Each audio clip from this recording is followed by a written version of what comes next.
Department say John Belliston posted a social media site, "Who wants to come play with a teacher?" An undercover detective posing as a 13-year-old girl responded and began messaging with Belliston. Detective says during the exchanges, Belliston sent explicit pictures and had inappropriate conversations with who he believed was a 13-year-old girl.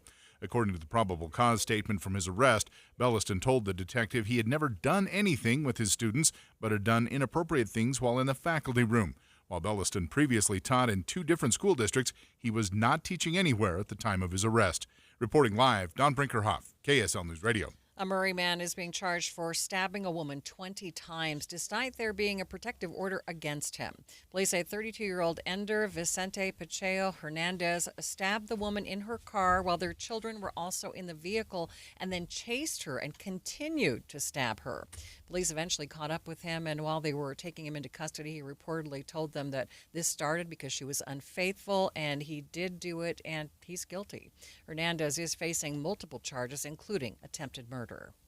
Prosecutors have charged a woman with a felony in connection with a fatal Ogden car crash nearly 3 months after the fact. KSL News Radio's Adam Small has more. This crash happened in Ogden back on March 29th. Prosecutors say Alyssa Paloma was driving down Harrison Boulevard with her friend Tyler London Palmer and crashed head-on with a pickup truck. Emergency workers had to extricate Paloma from the vehicle, but she survived. London, however, died at the hospital. Court documents are now claiming Paloma's blood alcohol level was more than 4 times the legal limit. They also accuse her of having THC in her system and driving 70 in a 40-mile-an-hour zone when the crash happened. Now, nearly 3 months later, Weber County prosecutors are charging Paloma with automobile homicide, negligently operating a vehicle, and several other charges. Though it's not clear yet why prosecutors waited this long to file them, Paloma is now being held without bail. Adam Small, KSL News Radio. A man accused of swerving toward an e-bike rider on purpose is now facing charges in that case. Police in Taylorsville say he's accused of driving his Jeep the wrong way near 53rd South and 36th West and then hitting the e-bike on purpose last week.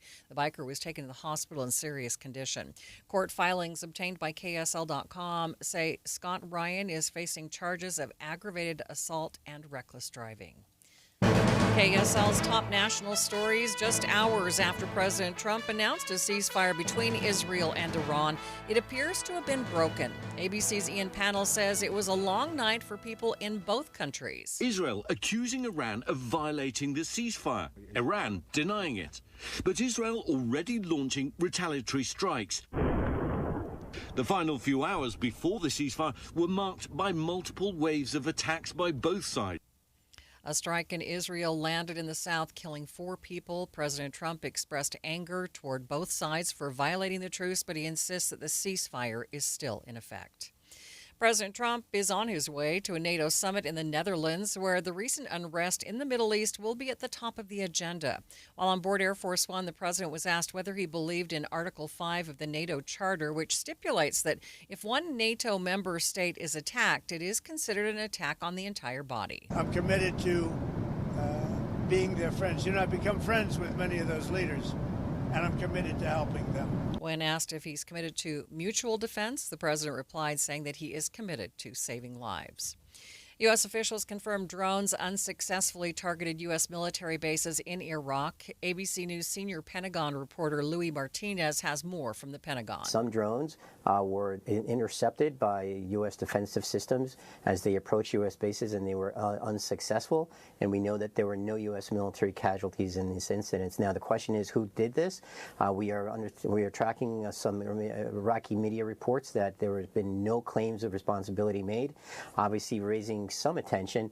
Remember that U.S. military forces throughout the region remain on high alert, but the sense I'm getting from here at the Pentagon is that officials don't seem overly concerned right now and think that it might be just a one-off situation. Troops in the Middle East have been on high alert since Sunday over concerns of retaliation from Iran. We will continue to cover the latest on the Israel-Iran conflict, both on air and online. Make sure you're following us on social media for all of the updates. Brace yourself for some more loud booms today. The Twilla Army Depot plans to conduct more detonations in the West Desert. Yale Air Force Base was also demolishing old equipment this week. Depending on factors, including the temperature, cloud cover, and more, those explosions can sometimes be heard or felt miles away. First look traffic. Good afternoon, Ricky. Good afternoon, Maria. We do have a small accident in Ogden, northbound Harrison Boulevard at 36th Street. You'll see the work zone there with those orange cones out in place blocking a right lane. And this is on the northbound side. There's trying to get moved out of traffic, but there is some slowing in the area.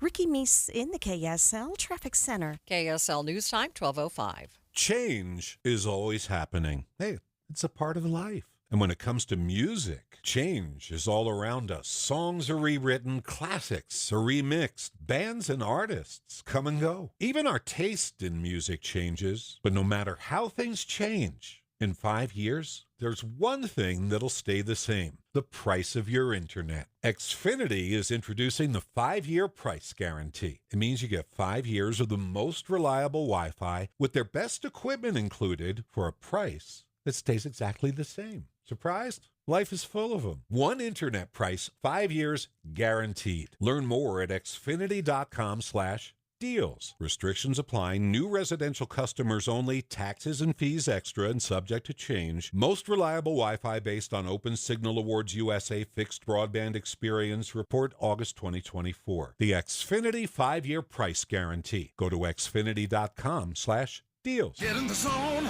AutoZone. Jane has 150,000 miles on her truck, and she's proud of that. Jane's secret? AutoZone, where friendly AutoZoners help her find the right parts. Jane's brother Josh only cares that his car starts and goes, but when it doesn't, he also goes to AutoZone, where friendly AutoZoners help with free services. No hassles, just help. Everything you need, nothing you don't. Get in the zone, AutoZone. Restrictions apply. I'm Ed Evans, CEO of Consumer Cellular. No, we're not one of the big guys. Truth is, we don't want to be. If you're over 50, Big Wireless probably has you paying for more data than you might need. You could be throwing away thousands over a lifetime. We're not here to be the biggest. We're here to bring you something we believe is better. Our plans start at just $20. You'll get the same fast nationwide coverage without the big wireless bill. Call 1-888-FREEDOM or visit consumercellular.com/facts. Plans include $5 credit for auto pay and e-billing. See site for additional facts. Thank you for joining us for Midday. Recapping our top story this hour. A teacher's aide has been arrested and accused of trying to have a meetup with a 13-year-old girl for sex. The aide wasn't currently working for a school. KSL News Time, 12:08. 5-star quarterback Ryder Lyons is going to be a BYU Cougar. Lyons made the announcement on the Pat McAfee Show this morning, choosing BYU over Oregon, USC, Ole Miss, Ohio State, and Michigan. According to KSL Sports, Lyons plans to serve a mission for the Church of Jesus Christ of Latter-day Saints after he graduates high school this December. The Folsom, California native is the Cougars' first 5-star recruit since 2003. We will talk to BYU insider Mitch Harper more about this coming up at 12:15. Scammers are preying on people confused by tariffs. KSL News Radio's Britt Johnson has more. It's hard to know the latest status on tariffs, and scammers are taking advantage of that. Better Business Bureau Director of Business Engagement and Outreach, Haley Reyes, says they'll send emails and texts saying you owe tariff money in order to receive your packages. They might think like, well, with all the talk about tariffs and everything right now, I must have to pay this customs fee in order to get it through customs, getting food across the borders. And they're especially targeting new entrepreneurs who may not fully understand international trade and feeling an urgency to get their products. And since Utah has so many business startups, it's something for us to be wary of. Reyes says tariffs will be built into the original price, not a surprise charge later. Britt Johnson, KSL News Radio. Utah is taking a much different approach to AI regulation than the federal government is. Here's KSL News Radio's Michelle Rowe. Nationally, some lawmakers want a 10-year pause on regulations regarding AI. Executive Director of the Utah Department of Commerce, Margaret Woolley-Bussey, says Utah wants to strike a balance. In terms of our commitment to enabling innovation, encouraging innovation, but also making sure that we're protecting the public and then all the while having a framework that allows us to observe and learn proactively what's happening in the technology. Woolley-Bussey also says often government is slow to react to technology, and that's why Utah has created this legislation. Michelle Rowe, KSL News Radio. Traffic and weather together. It's brought to you by Mountain America's Double Rewards credit card promotion. What's going on, Ricky? We've had an accident in Weber County. It's already in the cleanup stages, though, northbound Harrison Boulevard at 36th Street. For those who are traveling the Valley Freeways, Salt Lake County freeways, all clear. But southbound I-15 in Davis County, we have our typical slowdowns through the construction zone between the Kaysville Ponds and Lagoon in Farmington. And overall, our main secondaries in the valley looking pretty good at this time. Create a sanctuary in the yard with bedding plants from Olson's Greenhouse.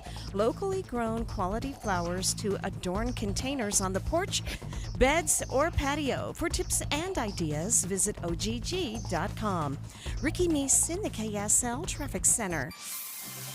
Hey, terrific Tuesday weather. Mostly sunny today with a high of 83 and a little bit breezy out of the south. 60 overnight, partly cloudy. Mostly sunny tomorrow, 86. Then comes the heat Thursday, partly cloudy and 93. From the KSL Weather Center, I'm Matt Johnson. Partly cloudy, 76 degrees in downtown Salt Lake City. And coming up on Midday with Maria Shilaos, BYU insider Mitch Harper joining us to talk more about the football team's first 5-star recruit since 2003. That's next. Streaming live at KSLNewsRadio.com and on the app for KSL News Radio. This is Utah's news, traffic, and weather station.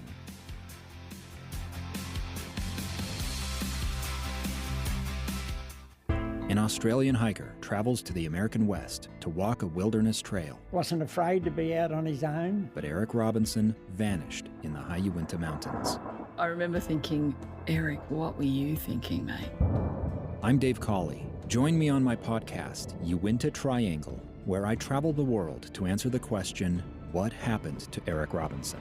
Follow Uinta Triangle. That's UINTA Triangle on Apple Podcasts or wherever you listen. Something about me, I don't like to settle. I work hard to be my best self, and I want a vehicle that matches. So I'm shopping for a Cadillac because their innovation and craftsmanship are top of the line.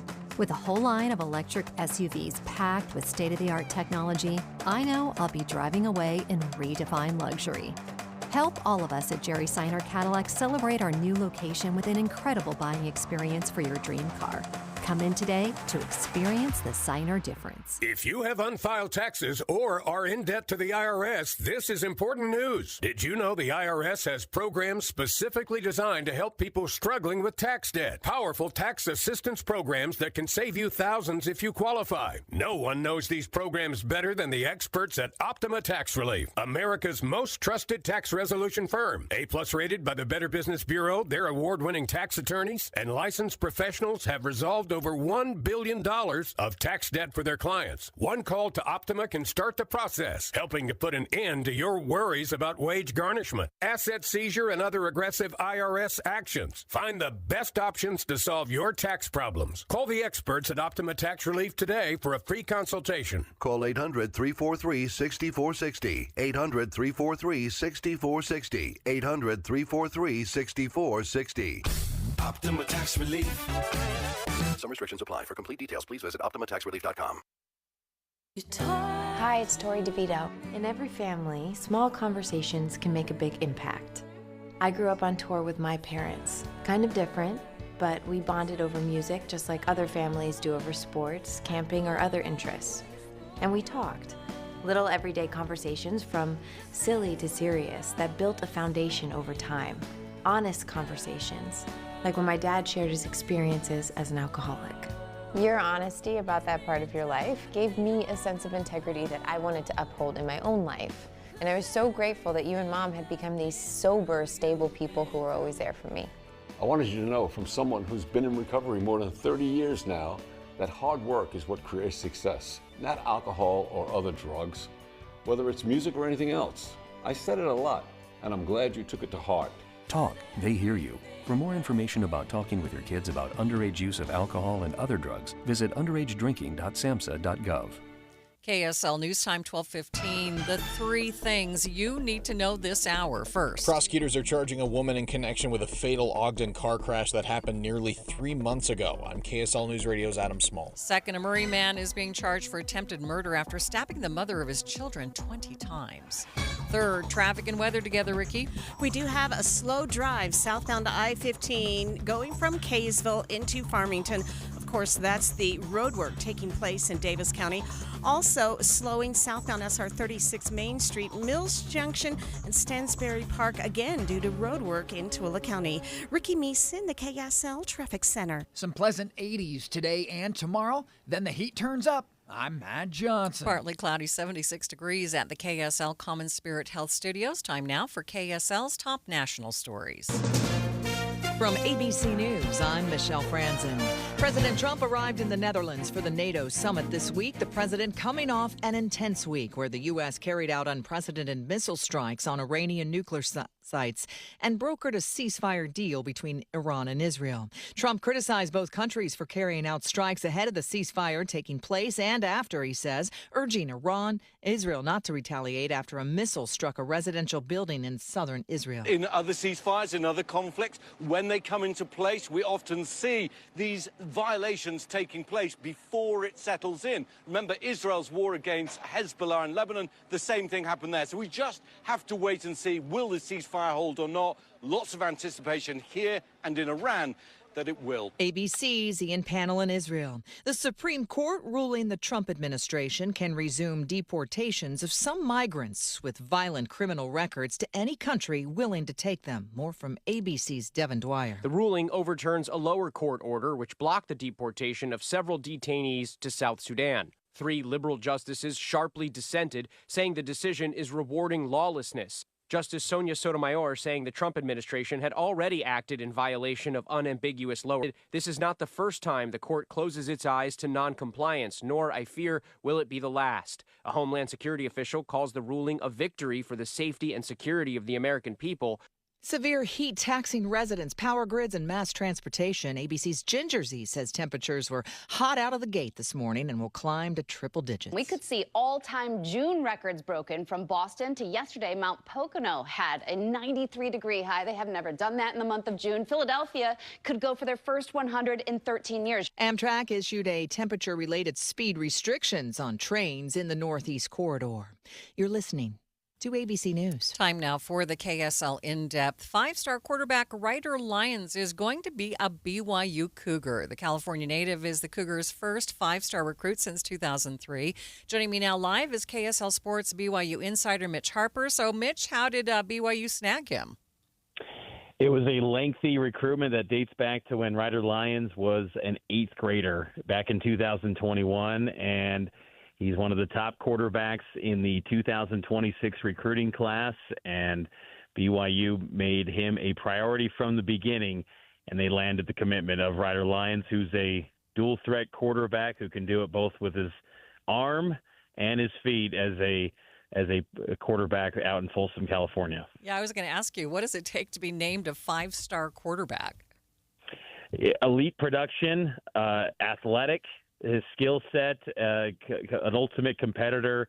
You know, this is the type of quarterback that BYU, is dreamed of landing. He's a perfect fit in what BYU, this offense with Kalani Sitake and Aaron Roddick are looking for. But, to earn that 5-star nod, you have to be, and elite attributes and pile up many offers as well. Ryder Lyons had 37 schools that offered him, and schools like BYU, Oregon, USC, where his brother plays.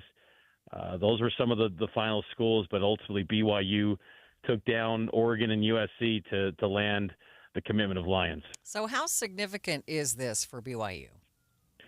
It's huge because now BYU has their quarterback of the future that they will, build their program around. And, he plans to serve a mission for the Church of Jesus Christ of Latter-day Saints before he enrolls when he graduates from high school this winter in December.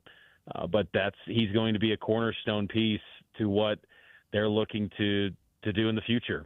And so that's a significant thing. And it also, builds the narrative of BYU athletics, not just football, but basketball is piling up, 5-star top-end talent. BYU basketball got A.J. DeBonsa.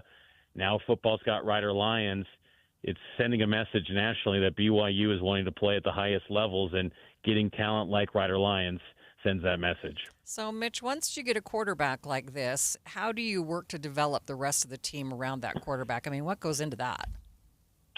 Well, it's going to, be a process where he's going to still have his senior year at Folsom High School this year, and then he's going to go on his mission, and then be at BYU around 2027, and we'll see on that time frame. But he's the type of player that other high-profile recruits are probably going to want to join with him. There's an Orem High prospect, and so building around Rider Lions should not be an issue. Now, in this new era where money is in the forefront of college athletics, managing egos, that's going to be the challenge of Kalani Sitake. But, he's hit that message home about culture being the top piece to, how his program is built. And Rider Lions really like the family atmosphere at BYU, and him being a member of the church made him kind of feel at home, despite being, from California, but he's got strong family connections to the university.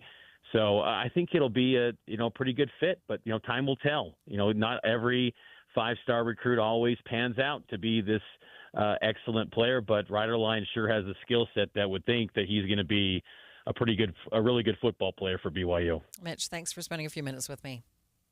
You bet. Take care, Maria. You too. That is KSL Sports BYU insider Mitch Harper. Let's get you up to date with traffic and weather. It's brought to you by Mountain America's Double Rewards credit card promotion. Here's Ricky Meese. Earlier, side street crashes have been cleared, so we're looking pretty good on our main secondaries. Northbound I-15, we do have a few spots of heavy and slow traffic, but scattered between 2100 South and 6 North. And then southbound I-15, we have had traffic bogged down with construction going from Kaysville to Farmington. The rest of the Valley Freeway is seeing kind of a quiet drive. Traffic's rough, but your parking lot doesn't have to be. GoPave Utah keeps things smooth with expert asphalt maintenance. GoPaveUtah.com. That's GoPaveUtah.com. Ricky Meese in the KSL Traffic Center. KSL 7-day forecast. 83 today, mostly sunny skies, and a slight breeze out of the south this afternoon. 86 tomorrow, mostly sunny. High pressure building back in from New Mexico. Thursday afternoon, partly cloudy, 93. 95, mostly sunny skies on your Friday. Saturday and Sunday, mid-90s and sunshine. By the time we hit Monday, though, I've got a 99, mostly sunny. From the KSL Weather Center, I'm Matt Johnson. Partly cloudy and 76 degrees downtown. 7-day forecast is brought to you by Performance Automotive Bountiful. Quick check of the markets. Wow. We're looking at the NASDAQ right now, up by 1.5%. The Dow up by more than 1%, as well as the S&P 500. Complete update of your money news is coming up next. The wait is almost over.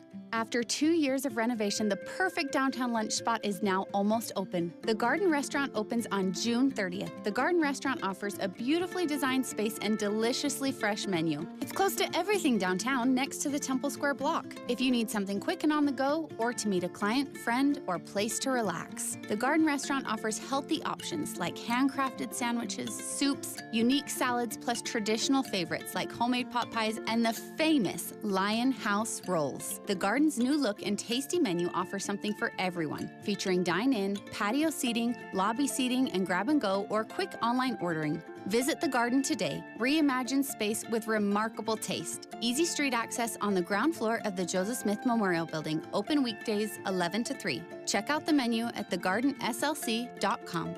Fresh flavors, iconic location. The Garden Restaurant, opening next week, June 30th. See you there. I am down 50 pounds in 11 weeks, and this program works. The pounds melt off. It's amazing.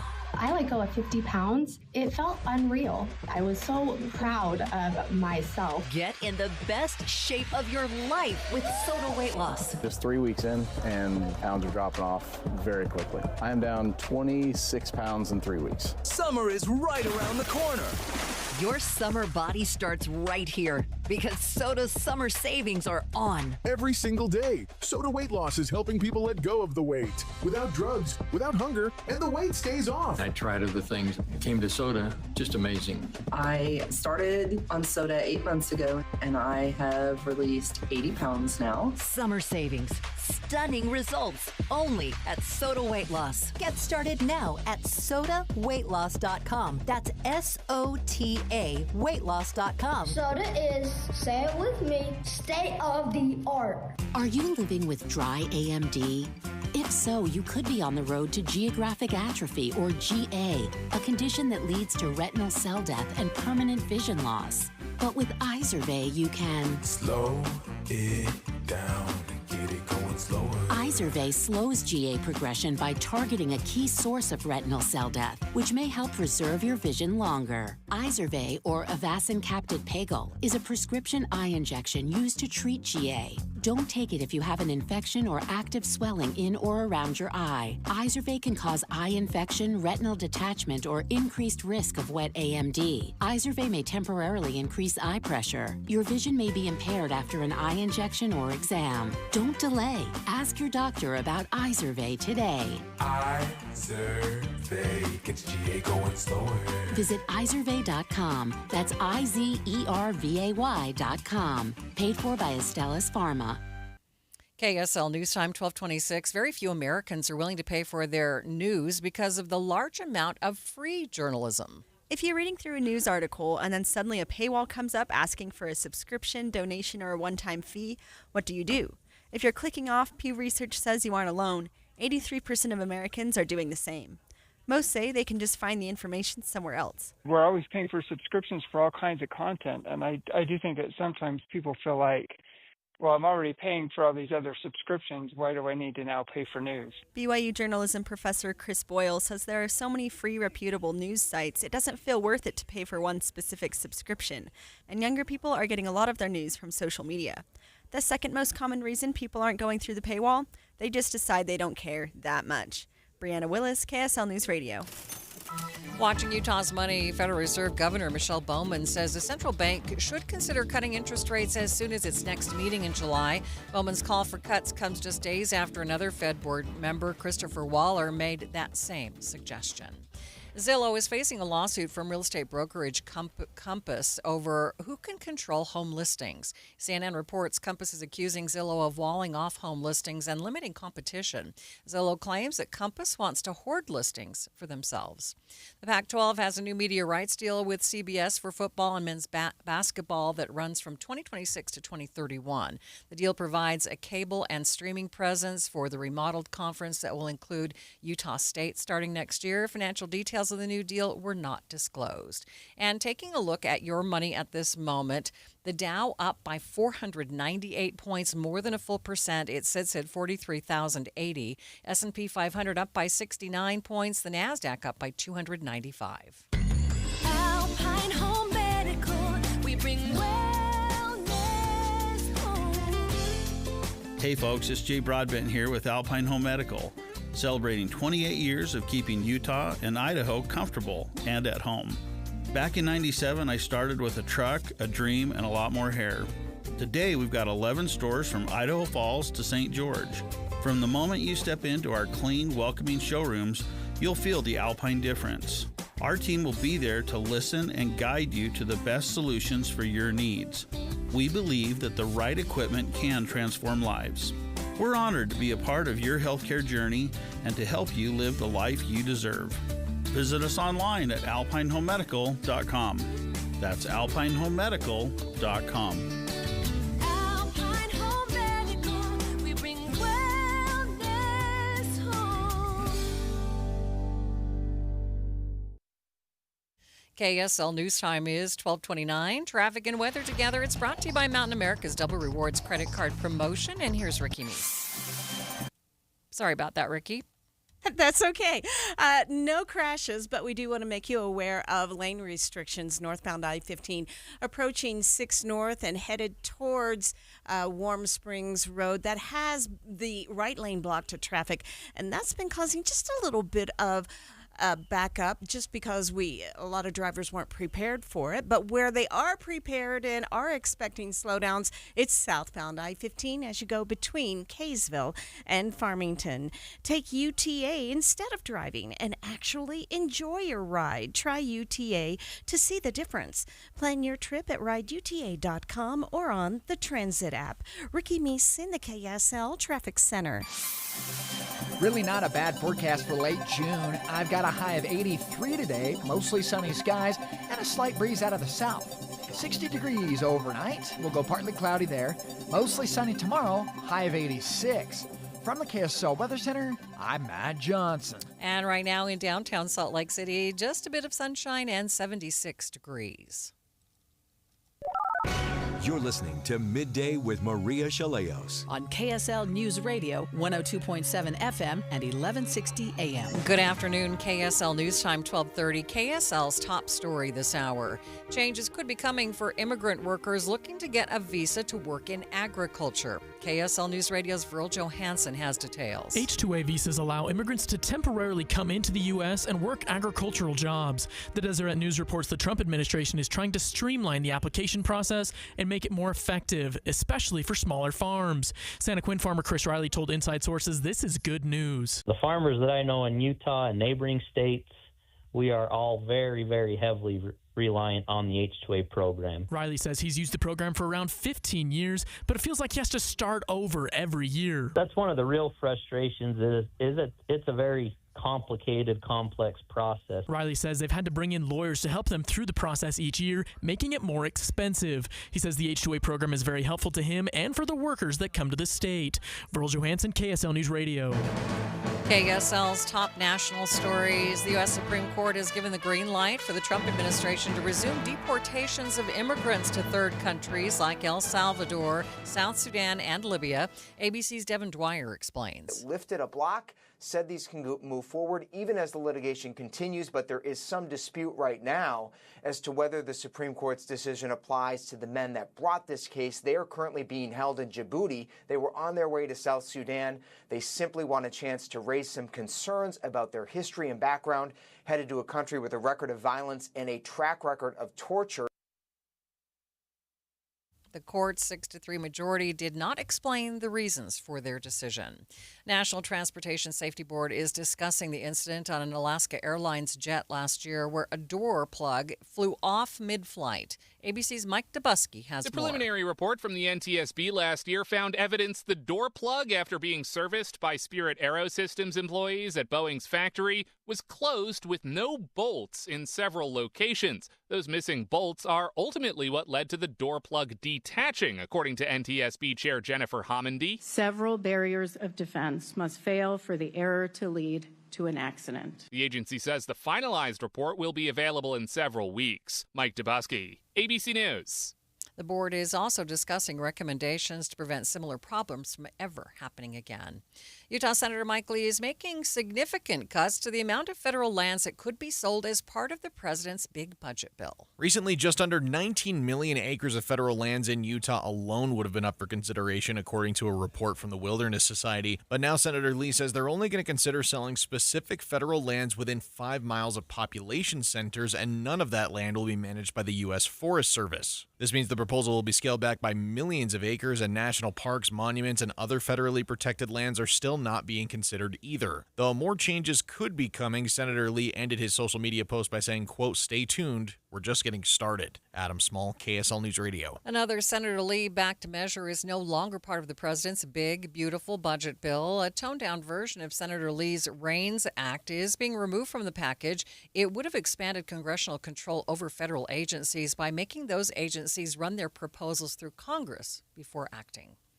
People evacuated by the Forsyth fire in southern Utah packed a fire station last night, hoping to get any new information that they could about their homes. Pine Valley Fire Department Chief Robert Hardy was emotional as he addressed his neighbors. The people we have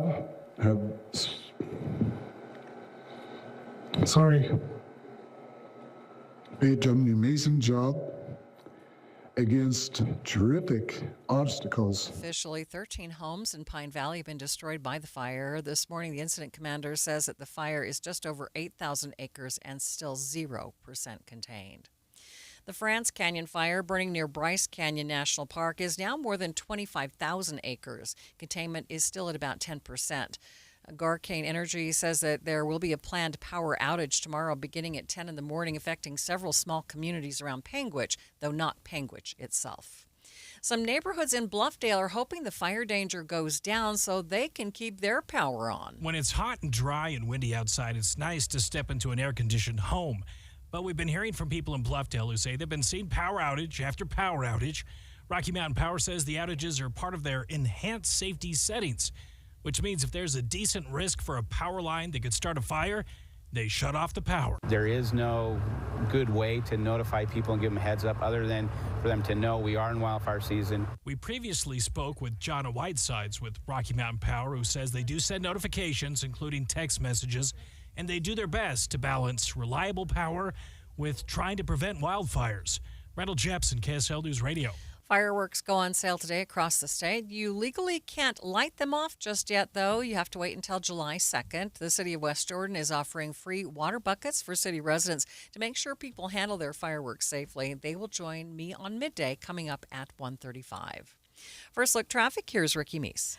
We do have lanes restricted northbound I-15 and that right lane blocked to traffic with road work between downtown on the way to Warm Springs Road, and it is causing some backups, especially as you're approaching 6 North. Ricky Meese in the KSL Traffic Center. KSL News Time, 12:36. Market volatility isn't slowing down. If you're nearing retirement, now is not the time to wait and see. Every day of uncertainty can put your future at risk. It's time to diversify. I'm Jeff Jr. with Trajan Wealth, and I want you to know you can create certainty, locking in guaranteed income for life. This means predictable, stable cash flow, even in turbulent times. You've worked too hard to leave your retirement to chance. Right now, there are options to receive up to 30% upfront or annual growth of up to 10% for retirement income. That's up to $30,000 upfront or up to $10,000 per year on $100,000, all guaranteed for retirement income. Don't wait. Call Trajan today at 801-899-7600. 801-899-7600.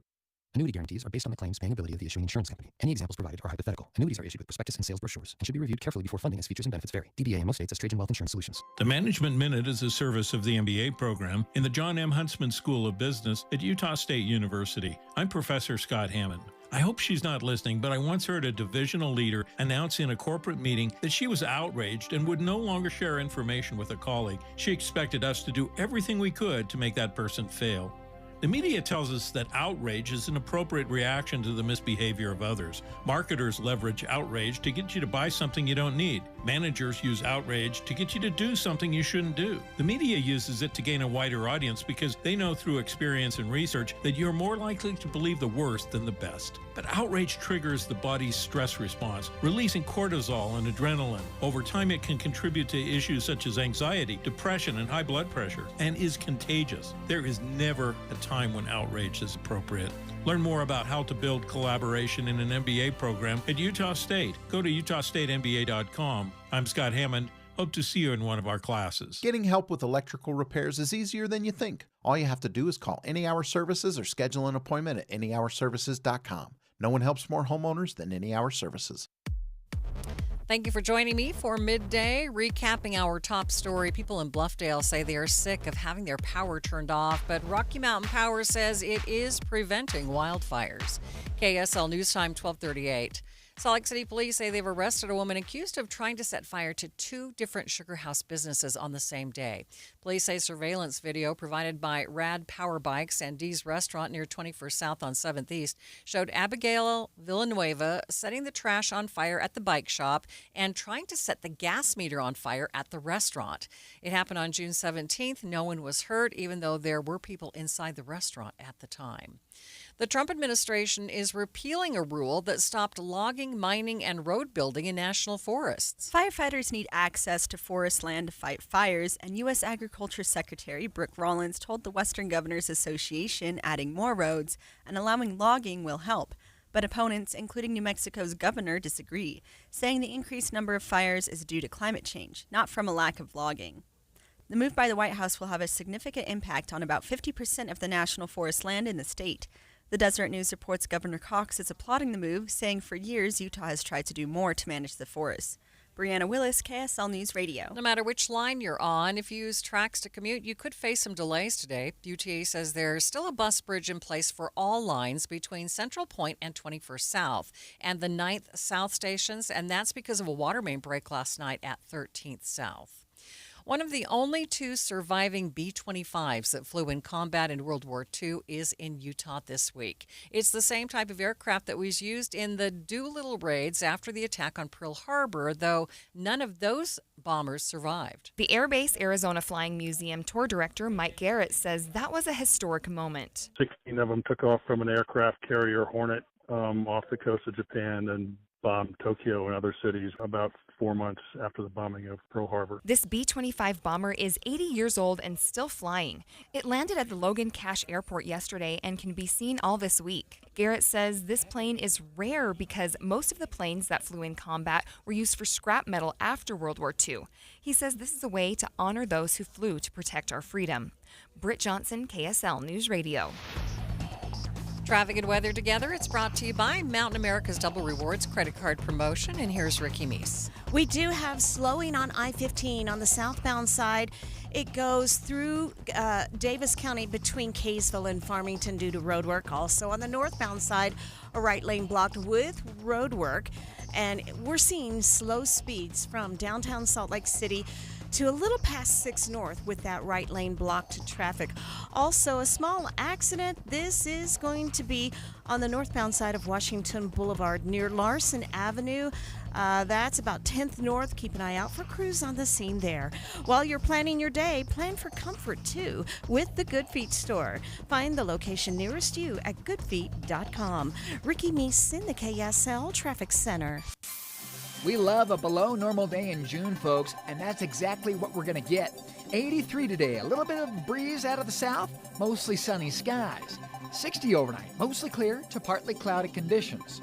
86 tomorrow afternoon, mostly sunny, and then it's 93 high pressure building on Thursday.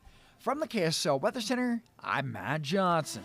Sunshine and 78 degrees downtown. And coming up on midday, the Trump administration is looking to streamline the process for farm workers to get their temporary work visas. We'll hear from a Utah fruit farmer on how that impacts him. That's coming up, streaming live at KSLNewsRadio.com and on the app for KSL News Radio. We are Utah's news, traffic, and weather station.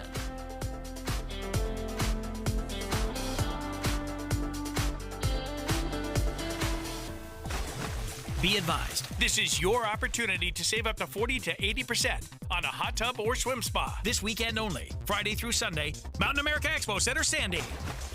Be advised, this is your opportunity to save up to 40 to 80% on a hot tub or swim spa. This weekend only, Friday through Sunday, Mountain America Expo Center, Sandy.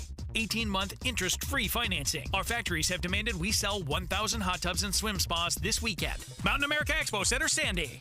Huge factory incentives, factory rebates, this weekend only. Mountain America Expo Center, Sandy. We can remove your old hot tub. Free delivery of your new hot tub. Hot tub starting at $2,999. Mountain America Expo Center, Sandy. Free delivery of your new hot tub. Just relax and enjoy. Mountain America Expo Center, Sandy. Friday, 2 p.m. to 8 p.m. Saturday, 10 a.m. to 8 p.m. Sunday, 10 a.m. to 6 p.m. Free admission, free parking, free delivery. Mountain America Expo Center, Sandy. Call 833-SPA-SALE or visit hottubandSwimSpaSale.com. When might you be buzzed? When you suddenly love everything. You guys! I love this song! I love these nachos. I love our kickball league! Ugh! I love this guy! What's your name? You know what I'd love? A ride when it's time to head out. If you see a buzzed warning sign, call for a ride when it's time to go home. Buzz driving is drunk driving. A message from NHTSA and the Ad Council. I love your car. Is this real leather? When you're hiring, have you ever felt like you're missing out on meeting great candidates? Well, they're not hard to find when you go to ZipRecruiter. ZipRecruiter helps 10 million people with their job search every day.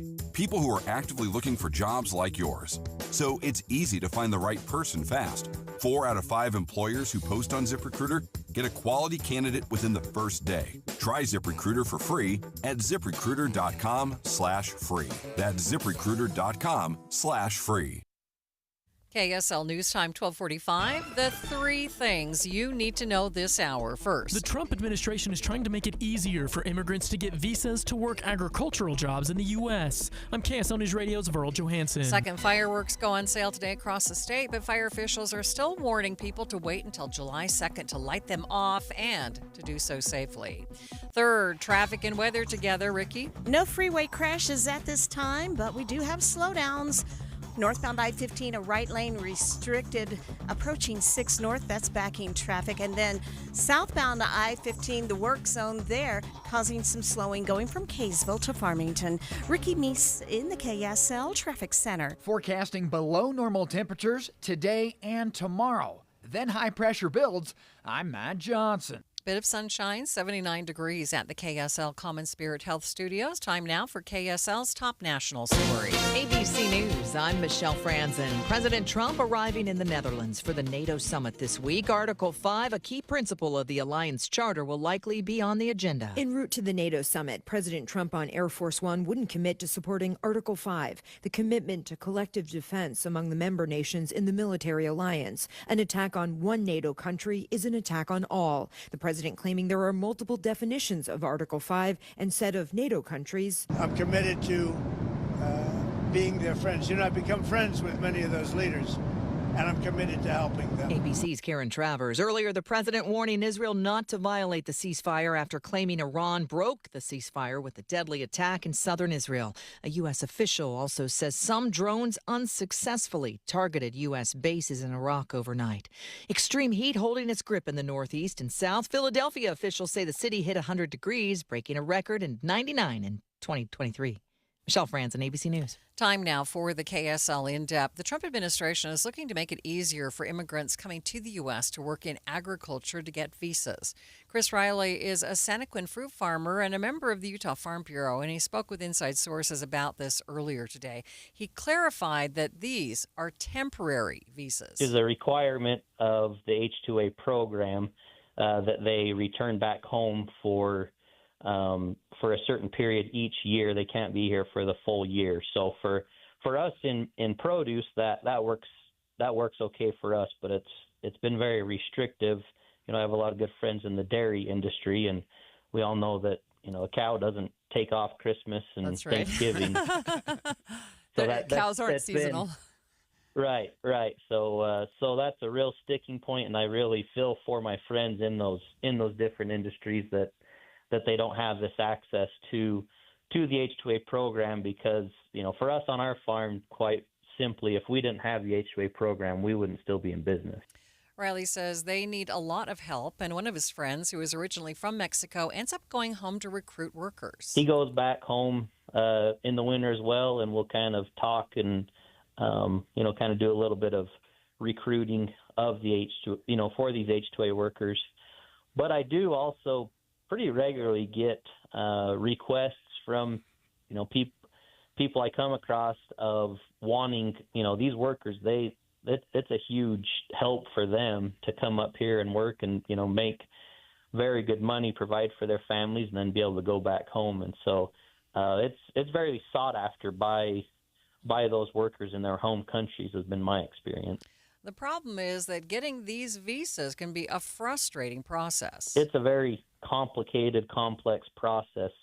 Despite using this program, like I say, for about 15 years and using a lot of the same people nearly all those years, it's still like you're starting over for the first time every single year as far as the application process and the vetting process for these workers. So it's an expensive. We have to hire a third party, and it's part of a law firm, basically, to just help us navigate the red tape. Wow. And so the application process is very complicated, and it just doesn't seem like it needs to be that way. Also, part of the application process is we're required to advertise for these same positions locally and in the United States to ensure that these jobs are not taking jobs from U.S. citizens. Deseret News reports that the U.S. Agriculture Secretary is expected to announce specific reforms to the program soon. Traffic and weather together. It's brought to you by Mountain America's Double Rewards credit card promotion. And here's Ricky Meese. A little bit of slowing northbound to I-15, 6 north, and you'll be back to better speeds by the time you're reaching Warm Springs Road. It's due to a right lane block to traffic in that stretch. And then southbound I-15, we have some slowing through another work zone, and this is going through Davis County, and most of the slower speeds concentrated near Burton Lane as you're going from the Kaysville Ponds down to Lagoon in Farmington. The rest of your Salt Lake County freeways and I-15 in Utah County all clear. Jordan Valley Water says we're using about 12% more water than last year, even though we don't need to. Let's fix that. Water one day less each week. Ricky Meese in the KSL Traffic Center. KSL 7-day forecast. I've got a low pressure system out in the Great Basin that may kick up the winds, and it could bring a little bit of smoke from southern Utah to the Wasatch Front today. Look for a high mostly sunny 83, potential for smoke. 86, mostly sunny skies on Wednesday. Thursday 93, partly cloudy. I'm keeping the mid-90s in the forecast. Friday, Saturday, and Sunday, hot weekend but dry skies. Monday next week, 99, mostly clear. From the KSL Weather Center, I'm Matt Johnson. Sunshine and 79 degrees in downtown Salt Lake City. The 7-day forecast is brought to you by Performance Automotive Bountiful. And a quick check of the markets. Boy, the major index is all up by more than 1%. Complete update of your money news is coming up next.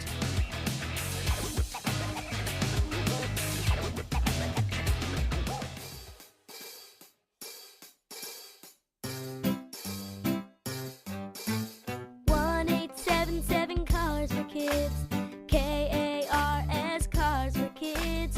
1-877 Cars for Kids. Donate your car today. 1-877 Cars for Kids. KARS Cars for Kids. 1-877 Cars for Kids. Donate your car today. Donate your car today at carsforkids.org. That's cars with a K. Your car, running or not, can be picked up as soon as the next day.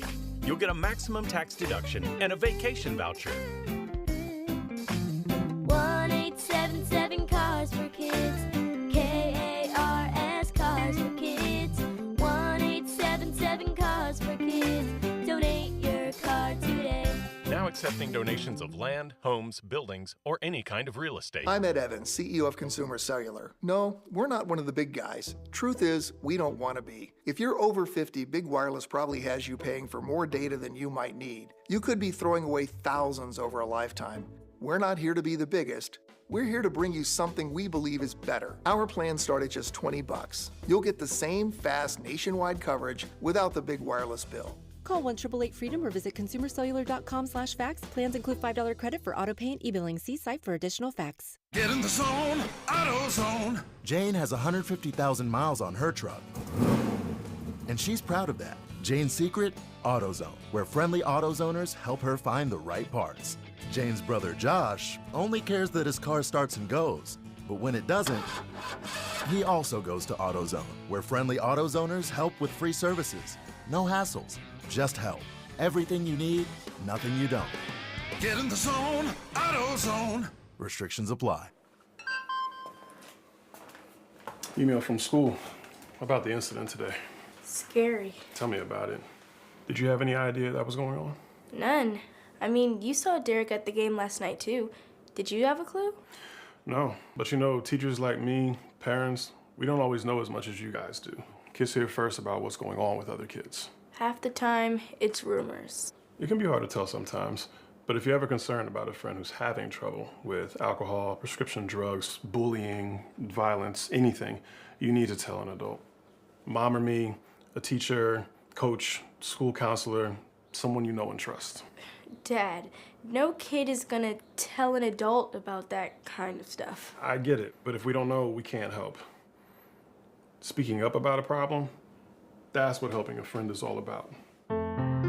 For more information, visit underagedrinking.samhsa.gov. Join Mike Stevens of Capital Wealth Advisors for Retire Right Radio, Saturdays at 5 a.m. and 9 p.m. That's Retire Right Radio with Mike Stevens, Saturdays at 5 a.m. and 9 p.m.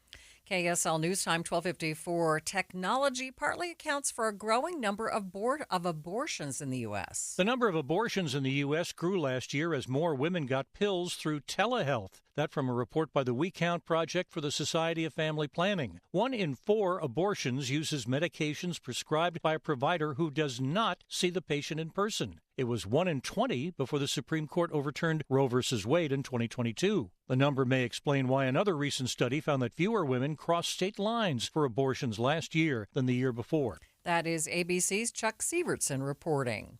Watching Utah's money, Utah's labor market may be cooling off. Utah Department of Workforce Services Chief Economist Ben Crabb told KSL.com job openings have fallen about 15% this year. Crabb says a number of people quitting their jobs, which is typically a sign of how confident they are of getting a new job, is also down by 10 to 15% over last year. Danish drug maker Novo Nordisk is cutting ties with Hims and Hers, accusing the telehealth company of illegally selling cheaper versions of their Wegovy weight loss drug.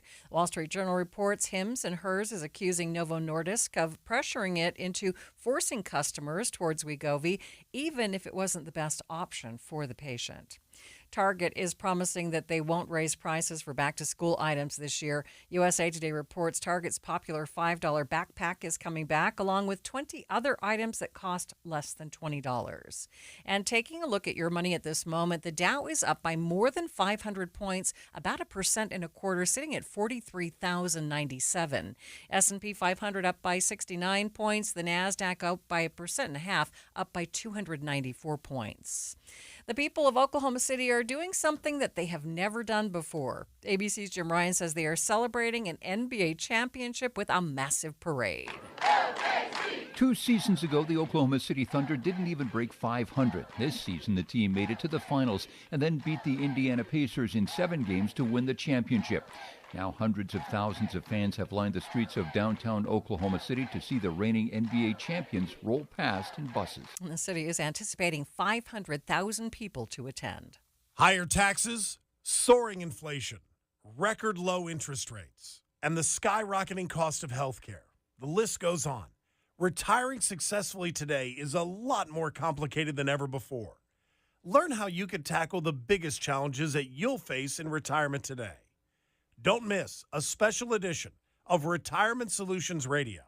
It's this Saturday afternoon at 3 o'clock, right here on KSL, News Radio 1027. Get in the zone, AutoZone. Jane has 150,000 miles on her truck, and she's proud of that. Jane's secret? AutoZone, where friendly AutoZoners help her find the right parts.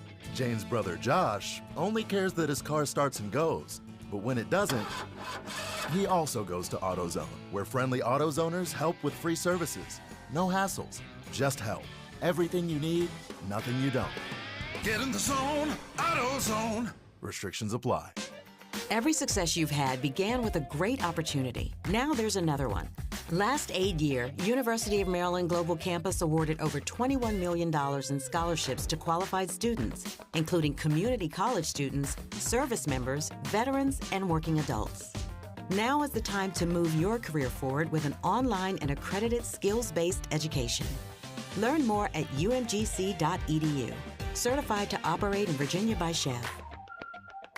KSL Broadcast Group contests are open to participants 18 years of age and older that are residents of Utah, unless otherwise specified. Employees or agents of the station, Bonneville International Corporation, other area radio stations, or any entity associated with the contest may not enter. Persons who have won in the last 30, 60, or 90 days from a station contest or event may not be eligible. Full general contest rules are available at kslnewsradio.com/contests. Traffic and weather together. It's brought to you by Mountain America's Double Rewards credit card promotion. Here's Ricky Meese. A right lane block northbound I-15, leaving downtown, going past 6 North with road work. Southbound I-15, the typical slowdowns going through Davis County with the slowest spot concentrated by near Burton Lane, 1800 South, between Farmington and Kaysville. And we still have couple of lanes blocked with the final cleanup of a crash. And this is going to be in Weber County, southbound Washington Boulevard, as you're going towards Harrisville Road. Don't miss the 91st annual Ute Stampede Rodeo with Extreme Bulls on July 9th through 12th. Athletes and explosive entertainment combined with music, food, and multiple days of family fun. Visit UtestampedeRodeo.com. Ricky Meese in the KSL Traffic Center. A high today of 83, 79 degrees downtown.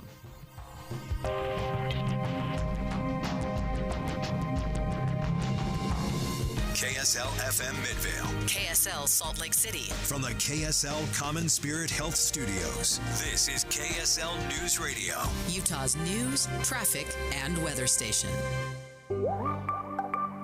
A potential break in the ceasefire deal between Israel and Iran just after it began. But I'm not happy that Israel's going out now. There was one rocket that I guess was fired overboard. It was after the time limit, and it missed its target. And now Israel's going out. These guys got to calm down. The time is 1 o'clock on Tuesday, June 24th. It's midday. I'm Maria Shilaos. Coming up, we will talk about the pushes for peace from world and local faith leaders. Also this hour, it's as simple as everybody, doing their part to contribute to the overall safety of our community. we are talking fireworks safety as they go on sale beginning today. But first, our top stories. A woman is now facing charges after being accused of driving drunk and causing a fatal crash in Ogden nearly 3 months ago. KSL News Radio's Adam Small has details. 21-year-old Tyler London Palmer was killed after prosecutors say the car she and Alyssa Palomo were in crashed head-on with a pickup truck on Harrison Boulevard back in March. Court documents are now shedding a little more light, saying the two were at a party with friends beforehand and that Palomo, who witnesses claim became visibly intoxicated, insisted on driving even though they had a designated driver. Palmer got in the backseat when documents claim Palomo slammed the door closed, locked it, then drove away without the designated driver. Palomo has been charged with automobile homicide and is being held without bail. Our top national story, a fragile ceasefire between Iran and Israel appears to be holding. The deal initially faltered, and U.S. President Donald Trump expressed frustration this morning with both sides. Israel had earlier accused Iran of launching missiles into its airspace after the truce was supposed to take effect.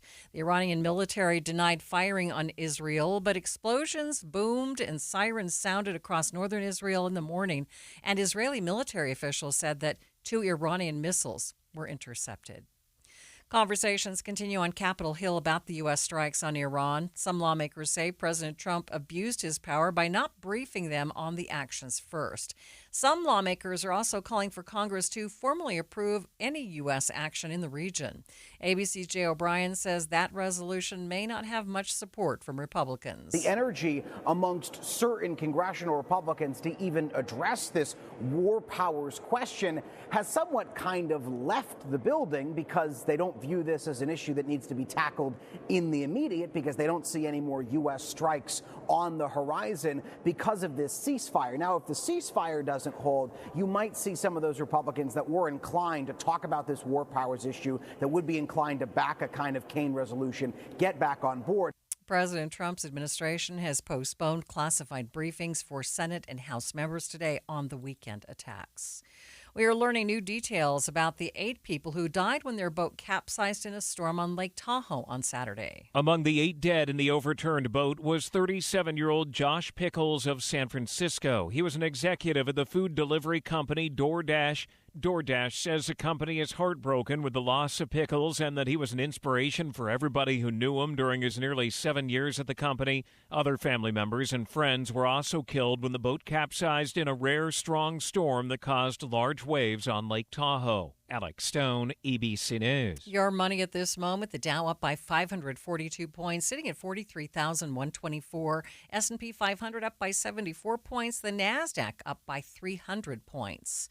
Traffic and weather brought to you by Mountain America's Double Rewards credit card promotion. Here's Ricky Meese. We do have a right lane restricted to traffic northbound I-15 near 6 North. Also, Salt Lake City PD wrapping up a crash at 5th South and 100 East. Ricky Meese in the KSL Traffic Center. Temperatures creeping up over the next couple of days. We are back in the 80s for today and tomorrow. Thursday up to 90 degrees. By Saturday, about 94 degrees. A little bit cooler than they've been forecasting. Right now, 78 degrees at the KSL Common Spirit Health Studios. Mornings are for recharging. And they're for starting your day right. We volunteer to join you in the car. Get news and weather at 102.7 FM during the most important part of your day. Andy and Amanda, each morning between 5 and 9 on KSL News Radio. When you take your grandkids to Disney, do they know what's in your investment portfolio? Do they even care? They're busy having a great time, and you're busy making memories. At Galileo Wealth Management, we understand the nuts and bolts of retirement planning, our investments, the stock market, taxes, Social Security, Medicare, and more. But think about it. What are you trying to do here? Is your goal to beat the S&P? Or is your goal to make memories with your family? Our goal is to give you the confidence to spend in retirement without the fear of running out of money. Call Todd Kim at Galileo Wealth Management today. 801-516-3227. That's 801-516-3227. Or go online to GalileoWealth.com. Let Todd Kim and Galileo Wealth Management help you make memories, not just money.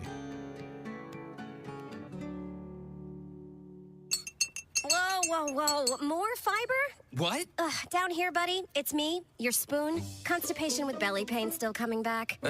Yeah. Talk to your doctor. It could be irritable bowel syndrome with constipation, or IBS-C, but Linzess could help you get ahead of it. Linzess linaclotide is a prescription medicine that treats IBS-C in adults. It's not a laxative. It's a once-daily pill that helps you get ahead of your symptoms. It's proven to help you have more frequent and complete bowel movements and helps relieve overall abdominal symptoms, belly pain, discomfort, and bloating. These symptoms were studied in combination, not individually. Do not give Linzess to children less than 2. It may harm them. Do not take Linzess if you have a bowel blockage. Get immediate help if you develop unusual or severe stomach pain, especially with bloody or black stools. The most common side effect is diarrhea, sometimes severe. If it's severe, stop taking Linzess and call your doctor right away. Other side effects include gas, stomach area pain, and swelling. Talk to your doctor and say yes to Linzess. Learn more at linzess.com or call 1-800-LINZESS. A ceasefire between Israel and Iran supposedly broken shortly after it went into effect. President Trump visibly frustrated by the developments overnight. Thanks for tuning in to Midday. I'm Maria Shilaos. The president commenting on the situation before boarding Marine One on the way to the NATO summit. I'm not happy with Israel. You know, when I say, okay, now you have 12 hours, you don't go out in the first hour and just drop everything you have on them. So I'm not happy with them. I'm not happy with Iran either. But I'm really unhappy if Israel's going out this morning because of one rocket that didn't land, that was shot, perhaps by mistake, that didn't land. I'm not happy about that. You know what? We basically have two countries that have been fighting so long and so hard that they don't know what they're doing. Do you understand that? Now President Trump says he's told Israeli Prime Minister Benjamin Netanyahu not to expect any additional military action from the U.S., at least on the offensive side of things. Now, the president's position that the U.S. has removed any imminent threat posed by Iran. Also this afternoon, U.S. officials confirming drones had been unsuccessfully fired at U.S. military bases in Iraq. Iran hasn't claimed responsibility for those drones. ABC News senior Pentagon reporter Louis Martinez has more from the Pentagon. Some drones were intercepted by U.S. defensive systems as they approached U.S. bases, and they were unsuccessful. And we know that there were no U.S. military casualties in these incidents. Now, the question is, who did this? We are tracking some Iraqi media reports that there has been no claims of responsibility made, obviously raising some attention. remember that U.S. military forces throughout the region remain on high alert, but the sense I'm getting from here at the Pentagon is that officials don't seem overly concerned right now and think that it might be just a one-off situation. President Trump speaking to reporters aboard Air Force One on the way to the NATO summit. He says he's trying to get NATO countries to share the load with military spending. The president saying these changes will help with long-lasting peace. By having a unified system, I think we're going to have stronger peace, better peace, and I think we have that. You know, when I went to NATO, they were broke. When I first started this whole thing, it seems like a long time ago, 9 years, right? But they were broke. I knew it immediately. I said, you guys are broke. They weren't paying their dues. 7 of the 28 countries, at the time it was 28, were paying their dues, but they weren't paying very much. NATO was broke. And I said, you're going to have to pay. And we did a whole thing, and now they're paying a lot. Then I said, you're going to have to lift it to 4% or 5%, and 5% is better. And they just, I guess they're voting on that today, but they're going to be lifting it to 5%. That's good. It gives them much more power. While the president attends the summit in Europe, everyone else continues to focus on the situation between Israel and Iran, waiting to see if the ceasefire continues even after a shaky start overnight. News Nation senior national security contributor Lieutenant General Richard Newton speaking to Inside Sources today about the president's frustrations with the ceasefire issues. As ABC News reported with the president on the White House lawn there before he got on to Marine One on his way to Andrews Air Force Base, was very frustrated. I've been in the White House sit room as senior military officer with other senior leaders, and I've heard frustrations before. So I understand where his frustration is because, frankly, he's the one who's orchestrating this ceasefire. And the fact that the United States has all the cards, so does Israel. And Iran is really the most weakened state I've seen in my lifetime, or at least since 1979.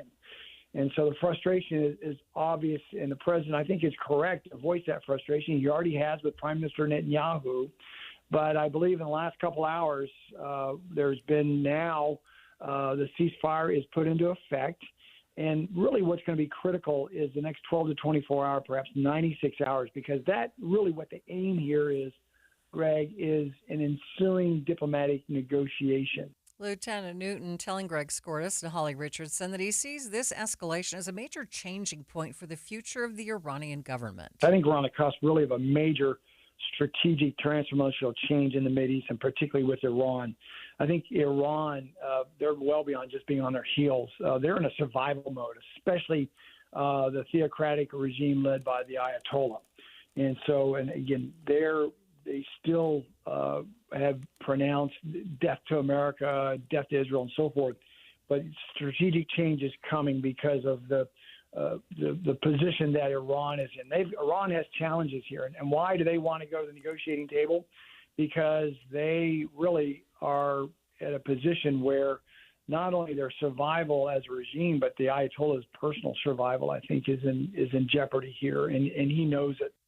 ABC's Stephen Portnoy speaking to Ann Flaherty at the Pentagon about the next steps and what we can expect to see in the next few days. The president had said that Iran had gotten it all out of their system.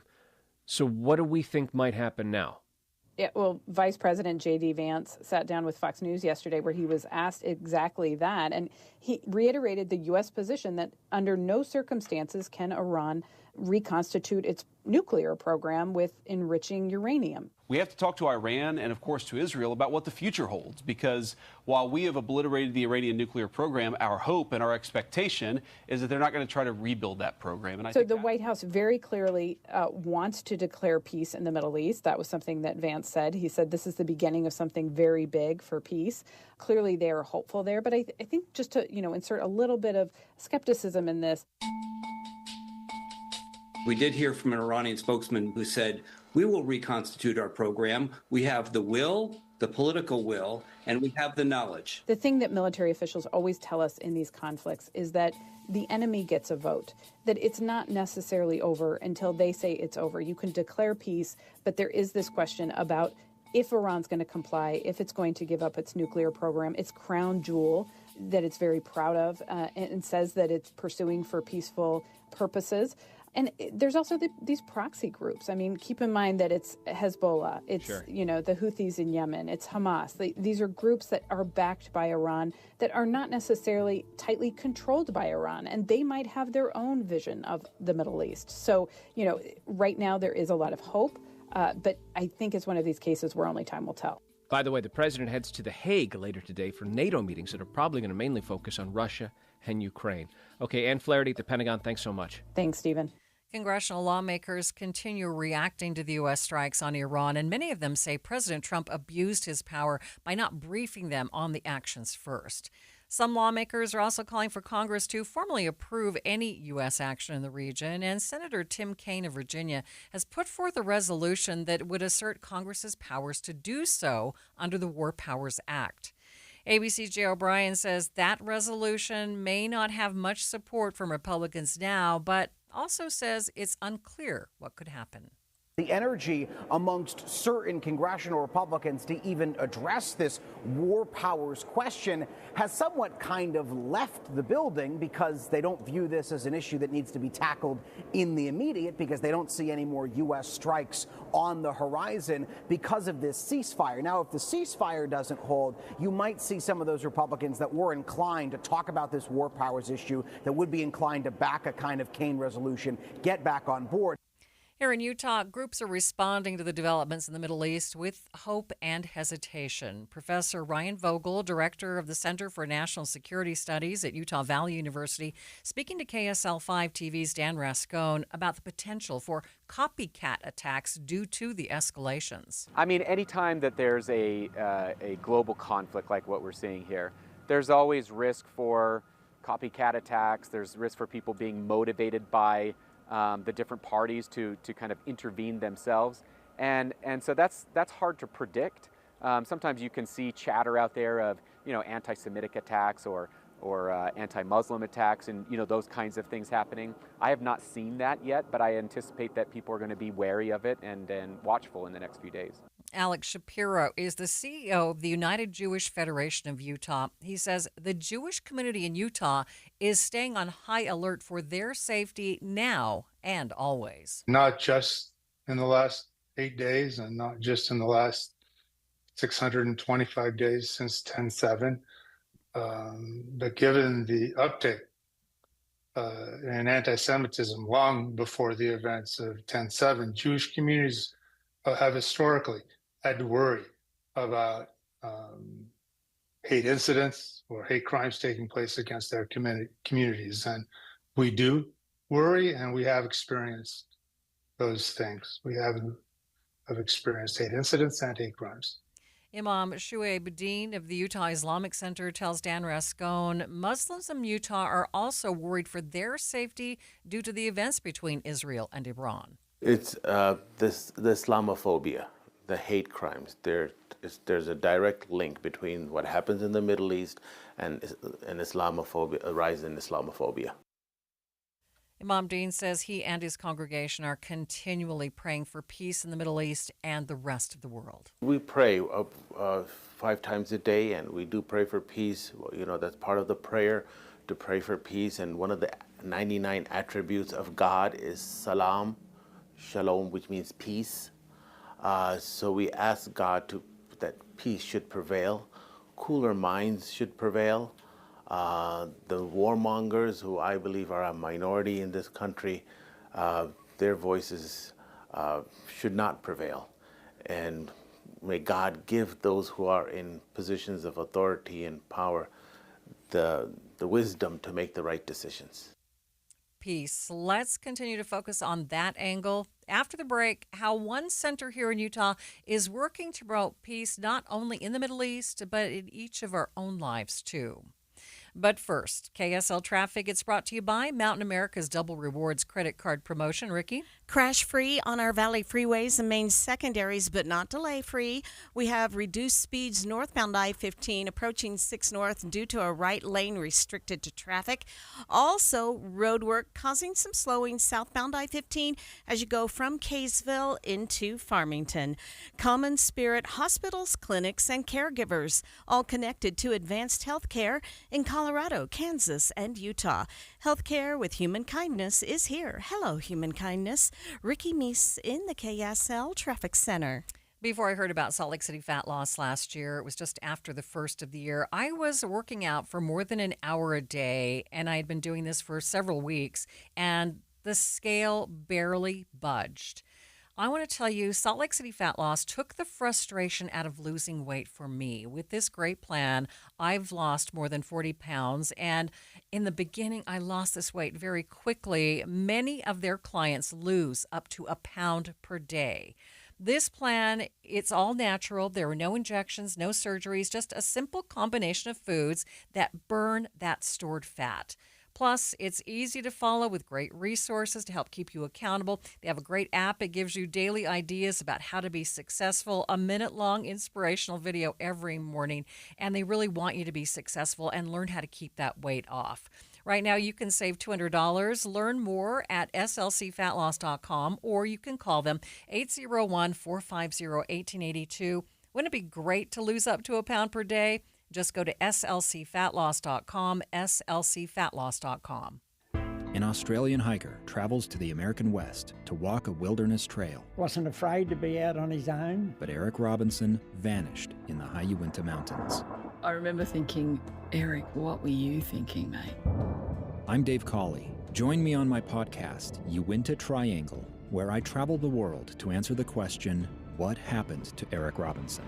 Follow Uinta Triangle. That's UINTA Triangle on Apple Podcasts or wherever you listen. This is Christian Staples with Arctic Spas. It is time for our annual spring clearance sale at Arctic Spas. Tons of hot tubs, swim spas, all-weather pools, saunas, and cold tubs all on sale at up to $7,500 off. Yes, up to $7,500 off. Just in time for the summer fun to begin. Plus, we have a few models left over from last year, like an Arctic Spa Polaris, a 7-foot by 7-foot with 40 massaging jets, 2 pumps, ozone water purification, UV water purification, multicolored LED lights, and a waterfall, now discounted to $89.95. Swim spas starting out at $19,995. This brings a pool to your backyard all year long, but especially for the family fun this summer. Comfort and convenience is on sale with our automated saltwater system. Or save even more with almost new refurbished Arctic Spas from years past. Start out online at arcticspasutah.com to pick out your favorite spa. Then stop by one of our 3 Arctic Spa stores covering all of Utah, Salt Lake, American Fork, and St. George. Arctic Spas, the only spa built for Utah's harsh climate. Get in the zone, AutoZone. Jane has 150,000 miles on her truck, and she's proud of that. Jane's secret? AutoZone, where friendly AutoZoners help her find the right parts. Jane's brother Josh only cares that his car starts and goes, but when it doesn't, he also goes to AutoZone, where friendly AutoZoners help with free services. No hassles, just help. Everything you need, nothing you don't. Get in the zone, AutoZone. Restrictions apply. Every success you've had began with a great opportunity. Now there's another one. Last aid year, University of Maryland Global Campus awarded over $21 million in scholarships to qualified students, including community college students, service members, veterans, and working adults. Now is the time to move your career forward with an online and accredited skills-based education. Learn more at umgc.edu. Certified to operate in Virginia by Chef. Transform your old, outdated kitchen with Half Price Granite. For a limited time, Half Price Granite is offering special pricing for a summer sale, starting at $20 per square foot installed. That's lower than most big box stores. These prices are some of the lowest around. Granite, quartz, marble, and quartzite, all starting at $20 per square foot installed. Call 801-486-1700 or visit halfpricegranite.com. Half Price Granite, affordable luxury.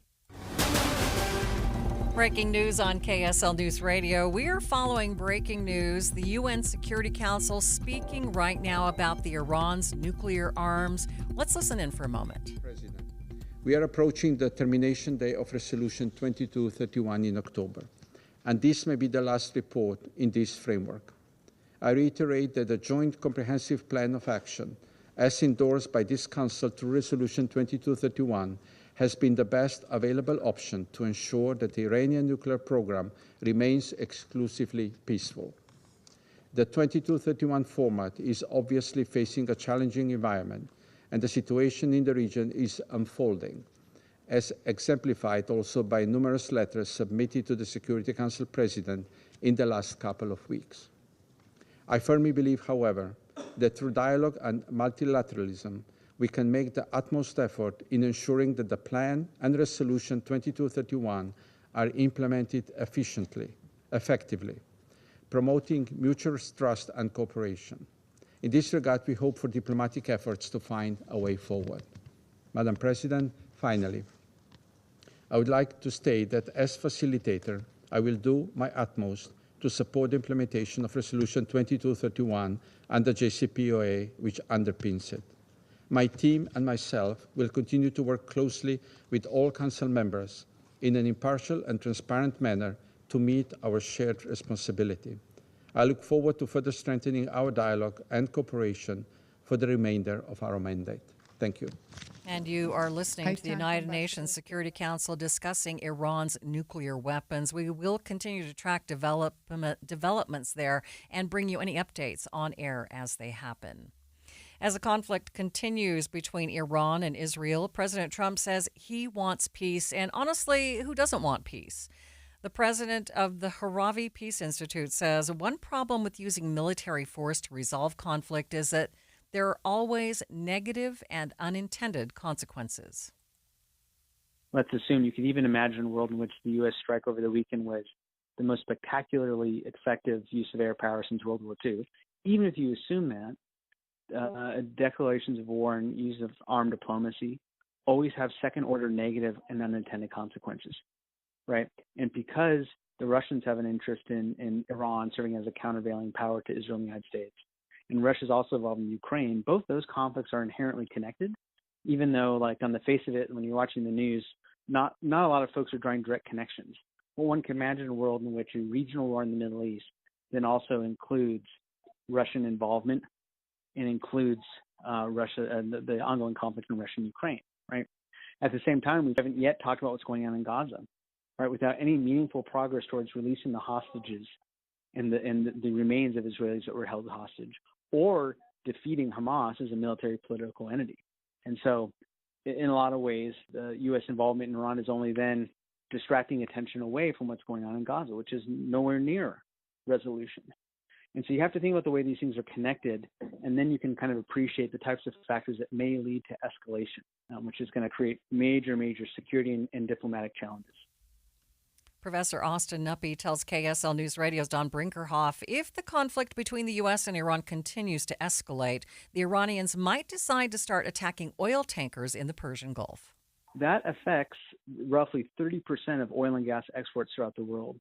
So if there's continued violence in the Gulf and tankers can't access oil exports, that means that the price of the pump for Americans is going to go up. So one could imagine a world in which you pay $6, $7, $8 for gas, right? That would be a second-order consequence of the conflict overseas. The other thing is for Utahns that live in communities with refugees, immigrants, folks like university communities where we have international students, these conflicts affect members of our community who come from overseas, who work here, who teach here, who come here to study. It affects their ability to contribute to the community. It also affects their ability to get a visa to come study here. And so we're seeing that even things as that we typically relate to domestic politics, like the immigration debate, have direct effects on people affected by conflict overseas, folks that are from conflict-affected countries or communities that are here in Utah that are our neighbors and fellow congregation members and people we study with and worship with are affected by these things. And so even if we're not interested in Middle East politics or we're not interested in international politics is interested in us and has direct and local implications, even though we don't live in Washington, D.C. or Tel Aviv or Tehran. Nuppy says conflicts like this are frustrating because even the experts are discouraged because they feel like what's happening is out of their hands. And that's quite scary when it comes to conflict or when violent conflict escalates. I think as U.S. citizens and taxpayers in the state of Utah, we have recourse through calling our representatives, both senators, congressperson, voicing concern with the president's action, especially if your representatives are members of the Republican Party that currently support the president. That's useful. And then public protest, civil civil resistance, other efforts like that, public disagreement with U.S. foreign policy is always his option, right? The question of whether or not it's effective, I think, is an ongoing conversation. A lot of folks feel like it's performative and it's not particularly effective. So with the HPI at Harvey Peace Institute, we encourage people to be good citizens and be public voices, but also learn about conflict transformation, navigating conflict within their own sphere of influence, and those relationships in the friends and family and community where they have influence and have authority. So it operates at different levels. He also says the current political divide prevented Congress from taking action to stop President Trump from launching the attack. In other news, the National Transportation Safety Board holding a hearing today about the incident on an Alaska Airlines jet last year where a door plug flew off mid-flight. The preliminary report from the NTSB found evidence the door plug, after being serviced by Spirit Aerosystems employees at Boeing's factory, was closed with no bolts in several locations. Those missing bolts are what ultimately led to that door plug detaching. NTSB Chair Jennifer Homendy in her opening remarks. We found through this investigation that most of the Boeing personnel were unfamiliar with the process of removing and installing a MED plug. The crew knew precisely what to do. They acted without hesitation, and it saved lives. And yet the crew shouldn't have had to be heroes, because this accident never should have happened. Now, the agency says the report will be available in several weeks.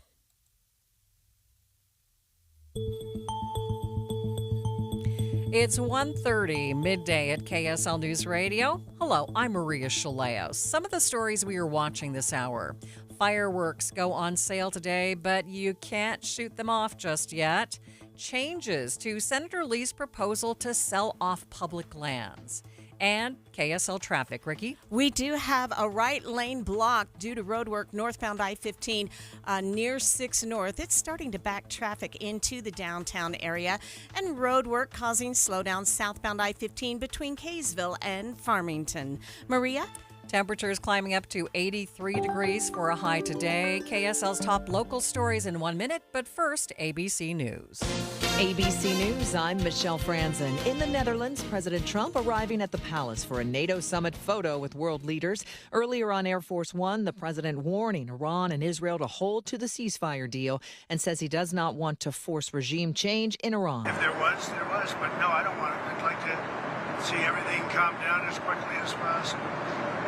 Regime change takes chaos, and ideally we don't want to see so much chaos, so we'll see how it does. The president is also expected to meet with Ukraine's President Zelensky on the sidelines of the NATO summit. Russia carried out fresh strikes in Dnipro, hitting a civilian train and killing at least 16. Severe heat leading to record-breaking temperatures in the Northeast. Philadelphia hitting 100 degrees and climbing. Amtrak also issuing temperature-related speed restrictions on trains in the Northeast corridor. It comes after an Amtrak train became stuck yesterday. Oil prices falling again due to the ceasefire between Israel and Iran. KSL's top local story. A former teacher's aide has been arrested on suspicion of trying to meet up with a teen for sex. Details from KSL News Radio's Don Brinkerhoff. John Belliston is accused of posting a message to a social media site asking who wants to come play with a teacher. An undercover detective posing as a 13-year-old girl responded and began messaging with Belliston. The detective says during those exchanges, Belliston sent explicit pictures and had inappropriate conversations with who he believed was a young teenage girl. According to the probable cause statement, Belliston was not teaching anywhere at the time of his arrest. The state is asking that Belliston be held without bail in the Utah County Jail. A Murray man is being accused of stabbing a woman 20 times despite there being a protective order against him. Police say 32-year-old Ender Vicente Pacheco Hernandez stabbed the woman in her car while there were children were also in the vehicle and then chased her and continued to stab her. Police eventually caught up to him, and while they were taking him into custody, he reportedly told them that it started because she was unfaithful, and he did do it, and he is guilty. Hernandez is facing multiple charges, including attempted murder. Other local stories KSL is following. Some people in Bluffdale aren't looking forward to the heat returning later this week because they're worried that their power will get shut off again. KSL News Radio's Randall Jepson has more. People have contacted us through email, text messages saying the power in certain Bluffdale neighborhoods, it keeps going out, often when it's hot and windy. Rocky Mountain Power says the outages are part of their enhanced safety settings, and the outages are designed to prevent power lines from starting wildfires. Rocky Mountain Power says they try to alert people by using text messages and other notifications, but people in high-risk areas need to be aware that shutoffs can happen at any time during wildfire season. Residents of Pine Valley in southern Utah still can't go back home. State fire officials say the Forsyth fire is still 0% contained and grew about 1,000 acres in the last 24 hours to 8,000 acres. We are now getting a peek into how first responders herded livestock and wrangled emus to save them from a fire in Tooele last week. Tooele Fire Department released body cam video of them trying to lasso the emus before the wind-driven fire reached the area. Roping was not my skill. Come on. Come on. Let's go. Good. Come on. I wonder if they ever imagined they'd be roping wildlife when they got the job. The Coleman fire burned about 2 acres and 4 outbuildings last Thursday. Fire officials believed that it was human-caused. And taking a look at your money at this moment, the Dow is up by 560 points, sitting at 43,141. S&P 500 up by 75, and the NASDAQ up by 301 points. Traffic and weather, it's brought to you by Mountain America's Double Rewards credit card promotion. Ricky? If you're trying to get into Davis County from Salt Lake County on northbound I-15, a right lane is blocked leaving downtown with road work, and you won't be free of it until you're passing 6 North. Is causing some slowdowns. Just stay out of that right lane. And then again, a day for delays southbound I-15 between Kaysville and Farmington with the work zone in Davis County. Ricky Meese in the KSL Traffic Center. A high of 83 degrees today. Still not a chance of rain in the 7-day forecast up to, looks like Saturday is going to be a little bit cooler than they anticipated, about 94 degrees. Right now, 79 degrees at the KSL Common Spirit Health Studios. A reminder about the simplest way to get updated for your day. Hit your KSL preset when you jump in the car, and we'll take care of the rest. Hear key news updates and traffic reports. Andy and Amanda from 5 to 9 in your car. KSL News Radio at 102.7 FM. Any Hour Services can make sure your AC keeps you cool this summer. Whether you need a tune-up, repair, or just a second opinion about replacing it, call Any Hour Services or visit anyhourservices.com. I am down 50 pounds in 11 weeks, and this program works. The pounds melt off. It's amazing.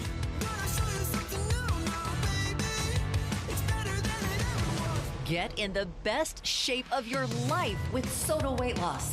Just 3 weeks in, and pounds are dropping off very quickly. I am down 26 pounds in 3 weeks. Your summer body starts right here because Soda's summer savings are on. Every single day, Soda Weight Loss is helping people let go of the weight without drugs, without hunger, and the weight stays off. I tried other things, came to soda, just amazing. I started on soda 8 months ago, and I have released 80 pounds now. Summer savings, stunning results, only at Soda Weight Loss.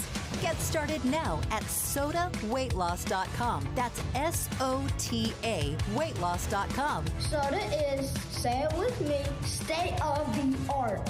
Tired of hearing scary radio ads about the IRS? Tax Relief Advocates is different.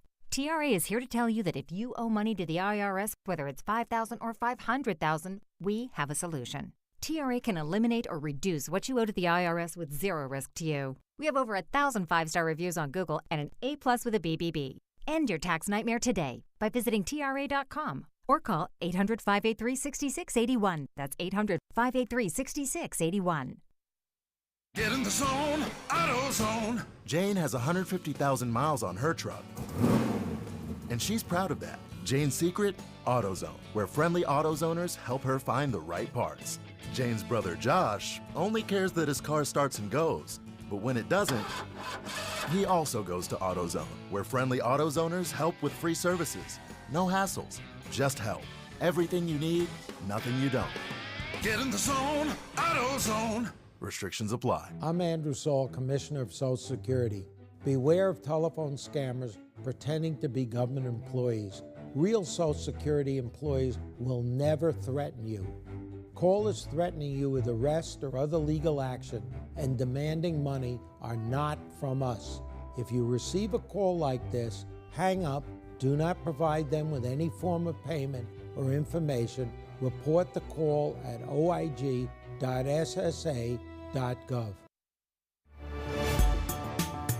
You are listening to Midday with Maria Shilaos. Fireworks go on sale today across the state, but remember, you can't legally light them off just yet. You have to control your explosive excitement until July 2nd.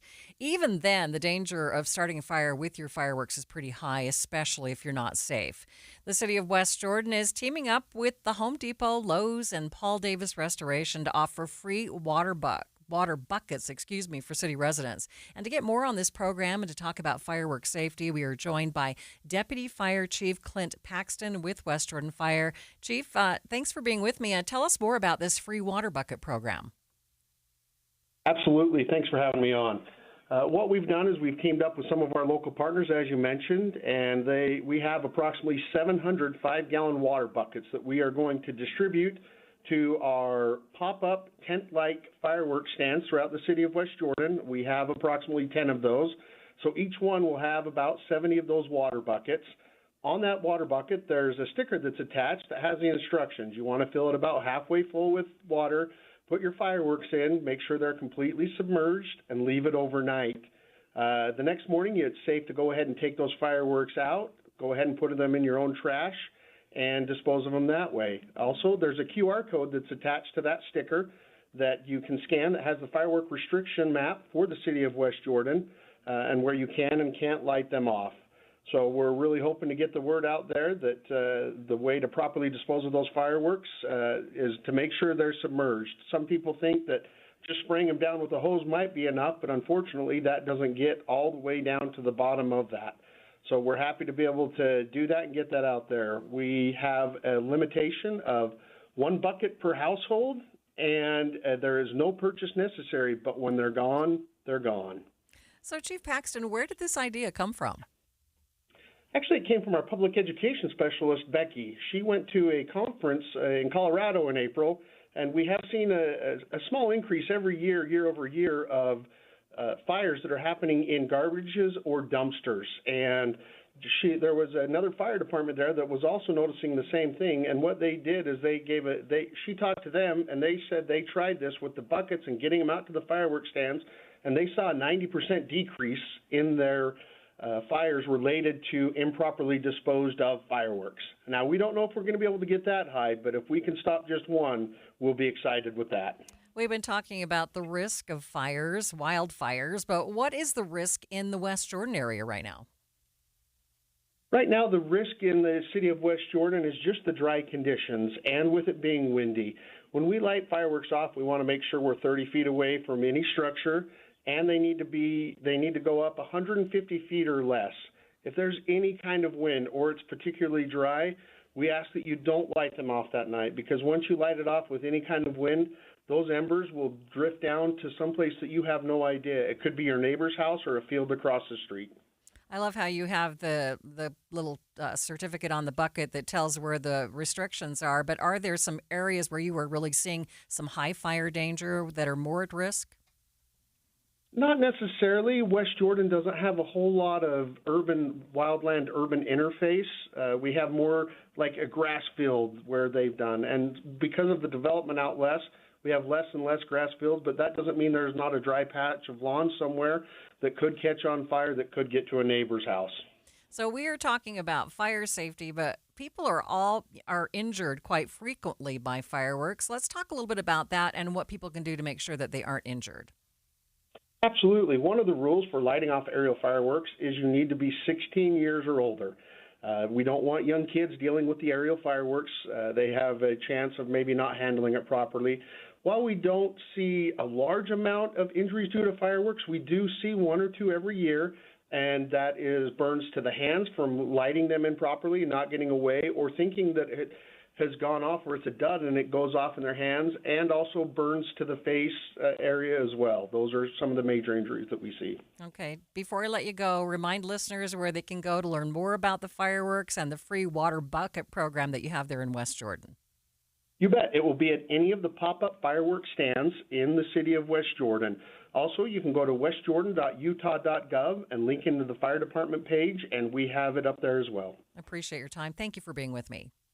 Actually, thanks for having me on. That is Deputy Fire Chief Clint Paxton with West Jordan Fire. Midday with Maria Shilaos continues in just 60 seconds. Get in the zone, AutoZone. Jane has 150,000 miles on her truck, and she's proud of that. Jane's secret? AutoZone, where friendly AutoZoners help her find the right parts.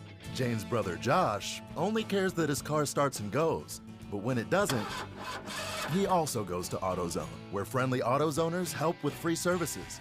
No hassles, just help. Everything you need, nothing you don't.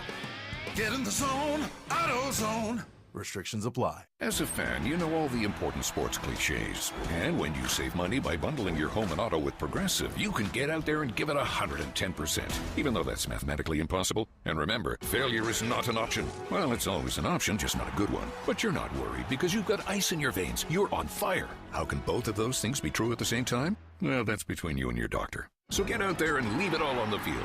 Leave what? Who cares? Just leave it and save with a bundle from Progressive. Progressive Casualty Insurance Company affiliates and other insurers. Not available in all states or situations. Utah Senator Mike Lee making significant cuts to the amount of federal lands that could be sold as part of the president's big budget bill. Let's begin our coverage with KSL News Radio's Adam Small. Recently, just under 19 million acres of federal lands in Utah alone would have been up for consideration, according to a report from the Wilderness Society. But now Senator Lee says they're only going to consider selling specific federal lands within 5 miles of population centers, and none of that land will be managed by the U.S. Forest Service. This means the proposal will be scaled back by millions of acres, and national parks, monuments, and other federally protected lands are still not being considered either. Though more changes could be coming, Senator Lee ended his social media post by saying, quote, "Stay tuned. We're just getting started." Adam Small, KSL News Radio. The Deseret News' Cami Mondo speaking to Inside Sources today about the changes and what they mean for Utahns. One of the biggest changes is that he actually said he was going to remove Forest Service lands from being eligible for sale. You know, that was one of the big parts of the whole mandatory sales. It was going to be BLM land and Forest Service land. Now it seems like he's removing that from the table altogether.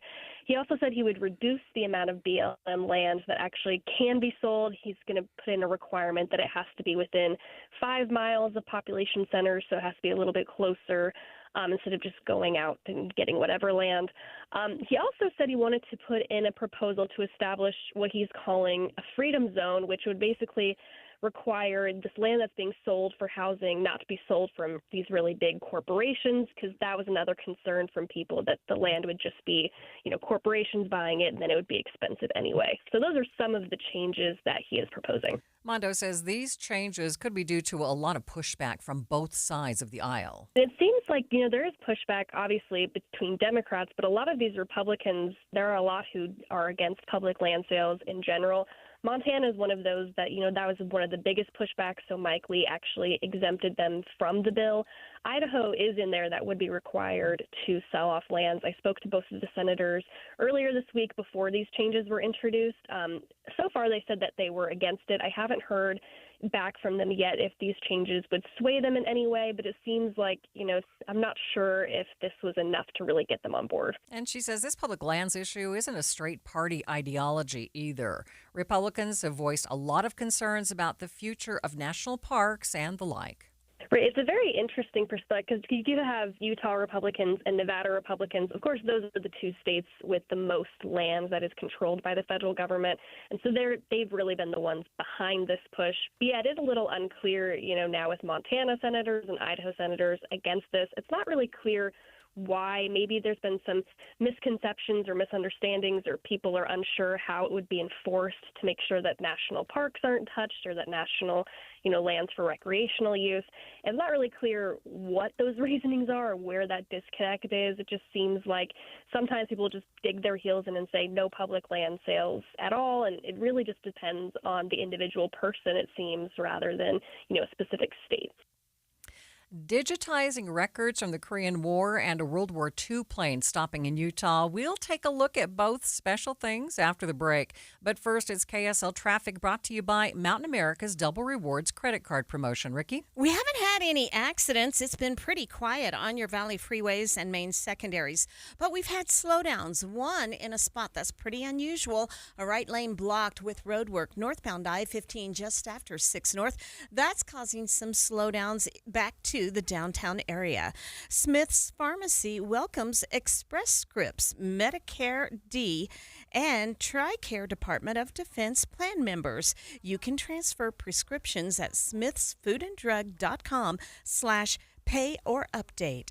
Ricky Meeson, the KSL Traffic Center. Hi, this is Derek Overstreet, president of the New Millennium Group and co-host of Stop Working, Start Living with KSL News Radio. Can you imagine what your life would be like if you could retire 3 to 5 years earlier than you thought possible? The things you could do, the loved ones you could spend time with, the memories that you could create. That's what our team at the New Millennium Group does. We'll walk you through the entire process every step of the way. If you'd like to get a copy of the 5-step proprietary plan that will help you retire 3 to 5 years sooner than you thought possible, give us a shout right now. 888-999-6370. That's 888-999-6370 or utahsfinancialplanner.com. Listen, most of our listeners right now have a tax problem, not a money problem. There's not enough money in Social Security Medicare as it is. Let us show you how you can significantly reduce your taxes. That's 888-999-6370, 888-999-6370, or utahsfinancialplanner.com. Be advised, this is your opportunity to save up to 40 to 80% on a hot tub or swim spa. This weekend only, Friday through Sunday, Mountain America Expo Center, Sandy. Be advised, this is your opportunity to save up to 40 to 80% on a hot tub or swim spa. This weekend only, Friday through Sunday, Mountain America Expo Center, Sandy. 18-month interest-free financing. Our factories have demanded we sell 1,000 hot tubs and swim spas this weekend. Mountain America Expo Center, Sandy. Huge factory incentives, factory rebates, this weekend only. Mountain America Expo Center, Sandy. We can remove your old hot tub. Free delivery of your new hot tub. Hot tub starting at $2,999. Mountain America Expo Center, Sandy. Free delivery of your new hot tub. Just relax and enjoy. Mountain America Expo Center, Sandy. Friday, 2 p.m. to 8 p.m. Saturday, 10 a.m. to 8 p.m. Sunday, 10 a.m. to 6 p.m. Free admission, free parking, free delivery. Mountain America Expo Center, Sandy. Call 833-SPA-SALE or visit hottubandSwimSpaSale.com. Join KSL in the movie show this Friday from 10 to 1 at the Layton NPS store at 1150 North Main Street in Layton, npsstore.com. Visit the contest page on KSLNewsRadio.com. This week, you can win tickets to Western Stampede. Don't miss the West Jordan Stampede and Rodeo celebrating 70 years, July 3rd through the 5th. Or win tickets to Barry Manilow, coming to the Maverick Center for the last time on July 14th. Plus, win free tickets to Lagoon or an upcoming Real Salt Lake home match. Text the word contest to 57500 or go to KSLNewsRadio.com/contests. You've heard me talk about some of our great local companies and the great job that they do, and I always love talking about great products and local services that really work for me. If your company wants to get its story out and reach more people, you can learn more about how to do that here on Midday, and it's really easy to find out more information. You just have to text the word Midday, that's Midday, just one word Midday, to 57500, and I'd love to talk about your company. If you're talking, they will hear you. Why are we getting killed like this? Kyle's not here. Got caught drinking beer in the park a couple of nights ago. Really? Yeah, 0 tolerance. He's out for the season. Harsh. Hey, he knew not to drink. We've made that clear to all of our kids, right? No, not really. Bill, if we don't tell them what we expect and why they shouldn't drink, how are they gonna know? Talk. They hear you. For more information, visit underagedrinking.samhsa.gov. This is Midday with Maria Shilaos. 75 years ago this week, the Korean War began. Today, a Utah company is working to digitize millions of draft cards from that war so we can learn more about the past. The Korean War is often called the Forgotten War. And I think a lot of the individuals who served in that time period, their service was forgotten as well. And, unlike World War I and World War II, where there was so much media coverage and so much discussion and so many artifacts, and we've had time for some of those things to come to light, the Korean War, we're just now getting into that place where some of those individuals are dying off, and so a lot of that information is becoming publicly available that was protected by privacy previously. And so this is really the first opportunity with these Korean War era draft cards to get a glimpse into who those men were and what was happening. And I was just looking at a card earlier. You know, he was in college, he was in the ROTC, and then he ended up going and serving for 2 years. And that was something that, I mean, I knew this individual, but I didn't know that about him until that card kind of spurred me on for that discovery. Ancestry.com genealogist Krista Cowan tells KSL TV's Sarah Martin, while many of the draft cards are from Utahns don't know much about them. When we knew we were publishing these records, we did this survey just to see what people knew about the Korean War, and it was surprising that 70% of people that we surveyed could not answer like educatedly about what the Korean War even was, when it was, who might have served, and it's surprising. It was the forgotten war at the time it happened, and it continues to kind of live in that space. Another interesting statistic from that survey, though, was that 80% of people said that if they had a family member who served, they would want to know more about it. So this is a really great opportunity for people just to peek through the window and see, did I have anybody in my family that may have served in that war? Cowan says each card shows where the person was living, working, or attending school, and will have their personal signature. Draft cards, especially Korean War era draft cards, are fantastic. So you're going to see information not just about the name of the draft, the individual registering for the draft, their birth date and place, but you're also going to see information for a lot of these young men. They were still in school. And so you're going to see information about where they were going to school. If they were out of school, if they were working, you're going to see information about their employer. And then the thing about all draft cards that everybody needs to remember is to always turn the page, because we also digitize the back side of the card. And the back side of the card is going to list things like hair color and eye color and height and weight and any identifying marks or tattoos or scars that they may have had on their body.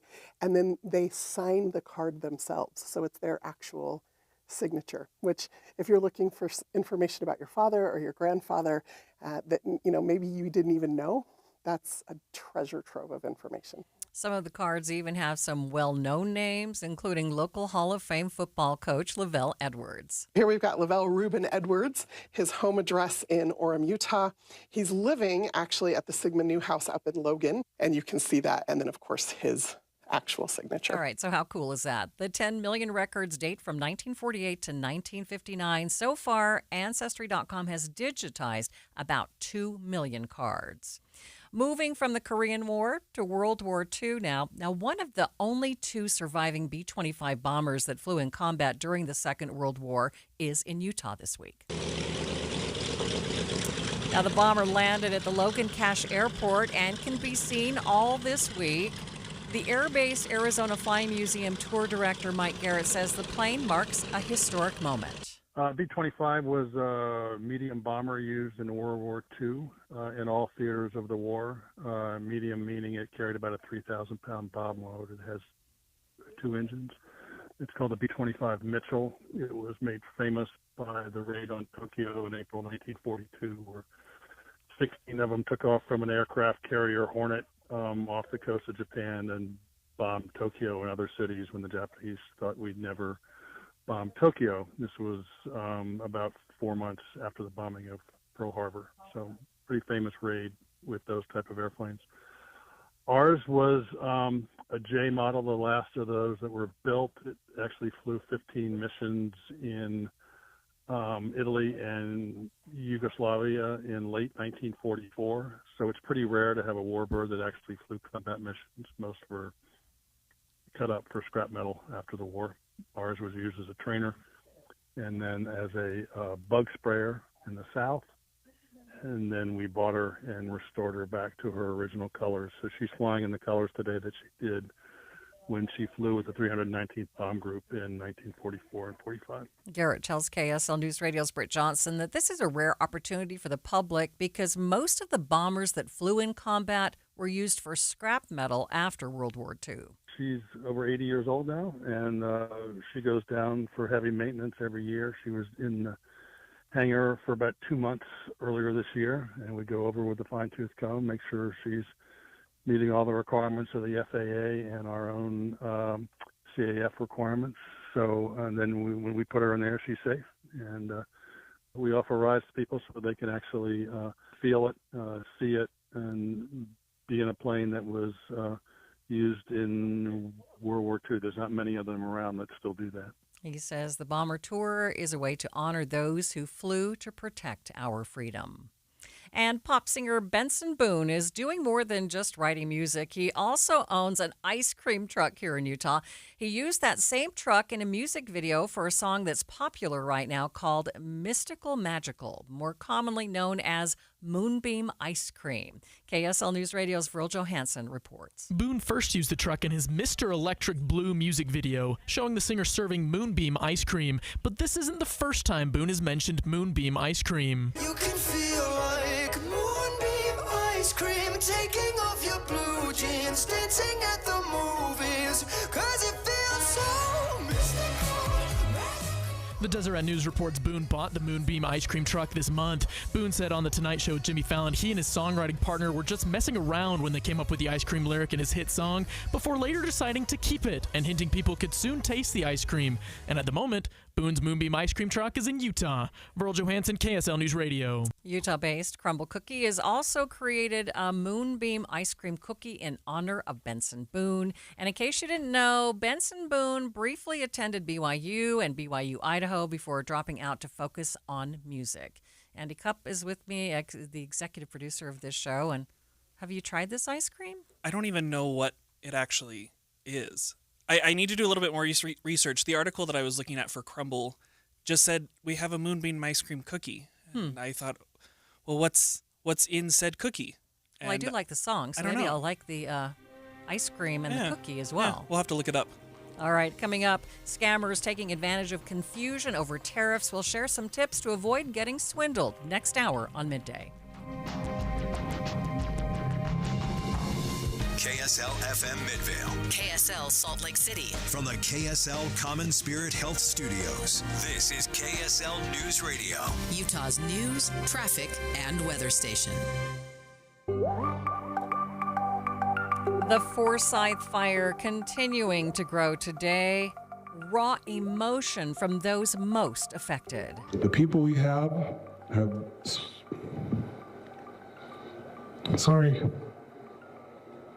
made an amazing job against terrific obstacles, and they need some time to recover also. The time is 2 o'clock on Tuesday, June 24th. It's midday. I'm Maria Shilaos. Coming up, the latest on the fire's status and how the smoke is affecting air quality for us here in the north. Also this hour, so we have a total of 9 days we need to cover potentially if someone is out and about in the community while they have measles. how Salt Lake County is preparing for potential measles outbreak here. But first, our top stories. The France Canyon fire burning near Bryce Canyon National Park is now more than 25,000 acres. Containment is still about 10%. Garcane Energy says that there will be a planned power outage tomorrow starting at 10 in the morning and affecting several small communities around Panguitch, though not Panguitch itself. Our top national story. The ceasefire between Israel and Iran appears to be holding even after both sides launched strikes against one another. State Department spokesperson Tammy Bruce has more. There was some activity back and forth, and that has stopped, and the ceasefire has taken effect, and the president is pleased. So I think we can take that as an indicator of his feeling about it at this point. Earlier today, the president seemed angry, using an expletive while telling reporters that both Iran and Israel didn't know what they were doing. Some lawmakers want Congress to have to approve any future U.S. action in the Middle East, and Virginia Senator Tim Kaine has announced a resolution that would require it under the War Powers Act.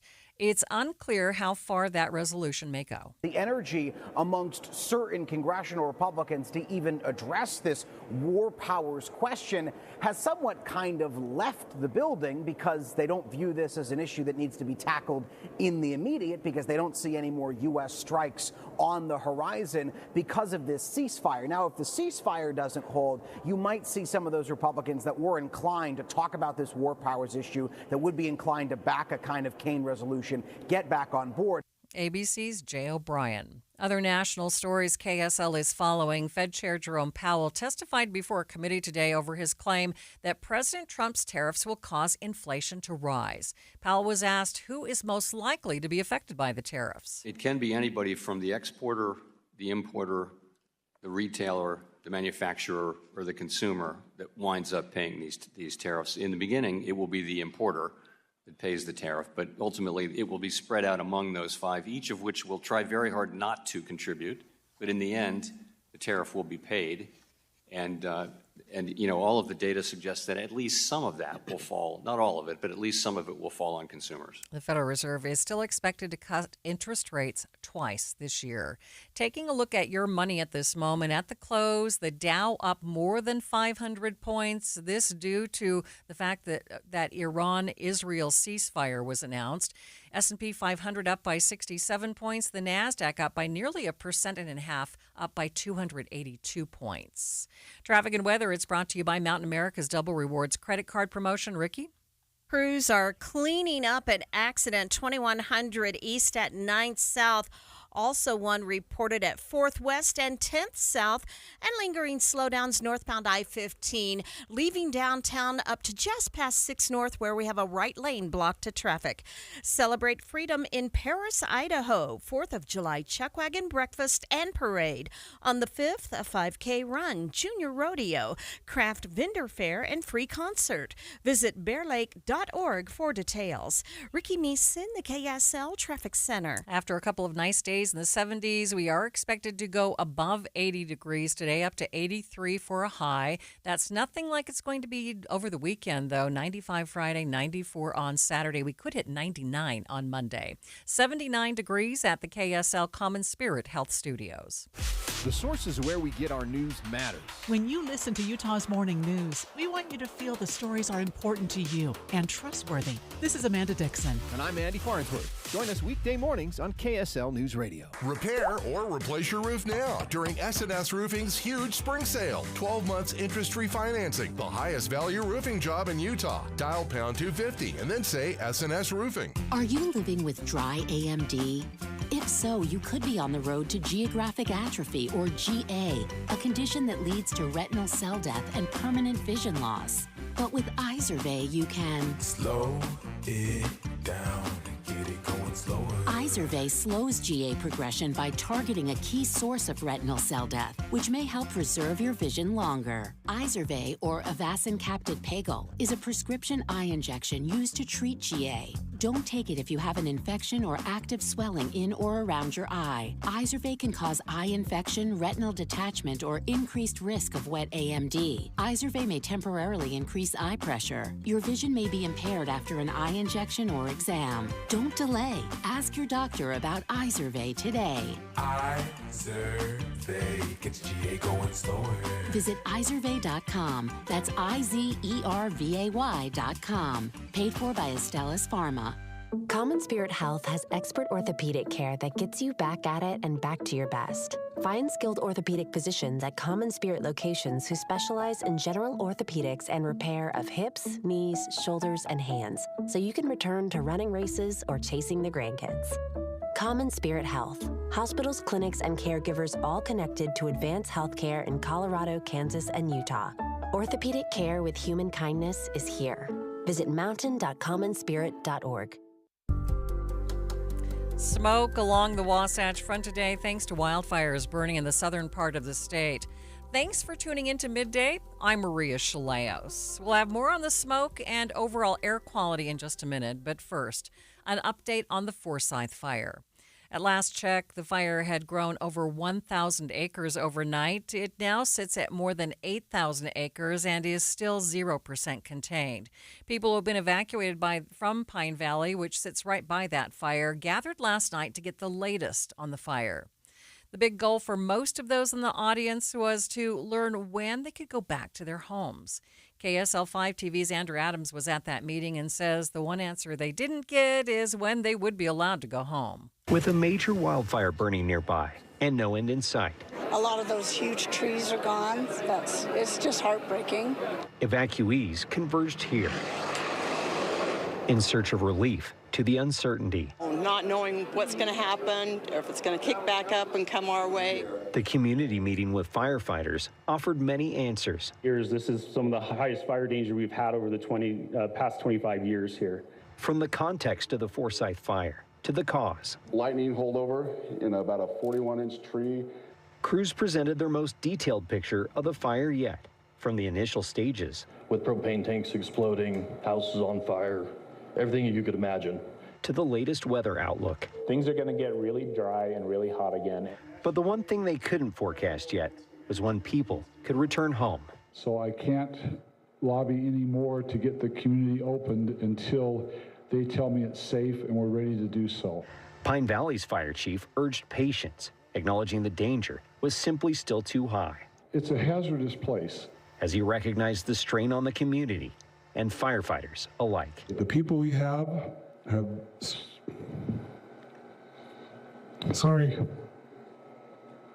they've done an amazing job against terrific obstacles, and they need some time to recover also.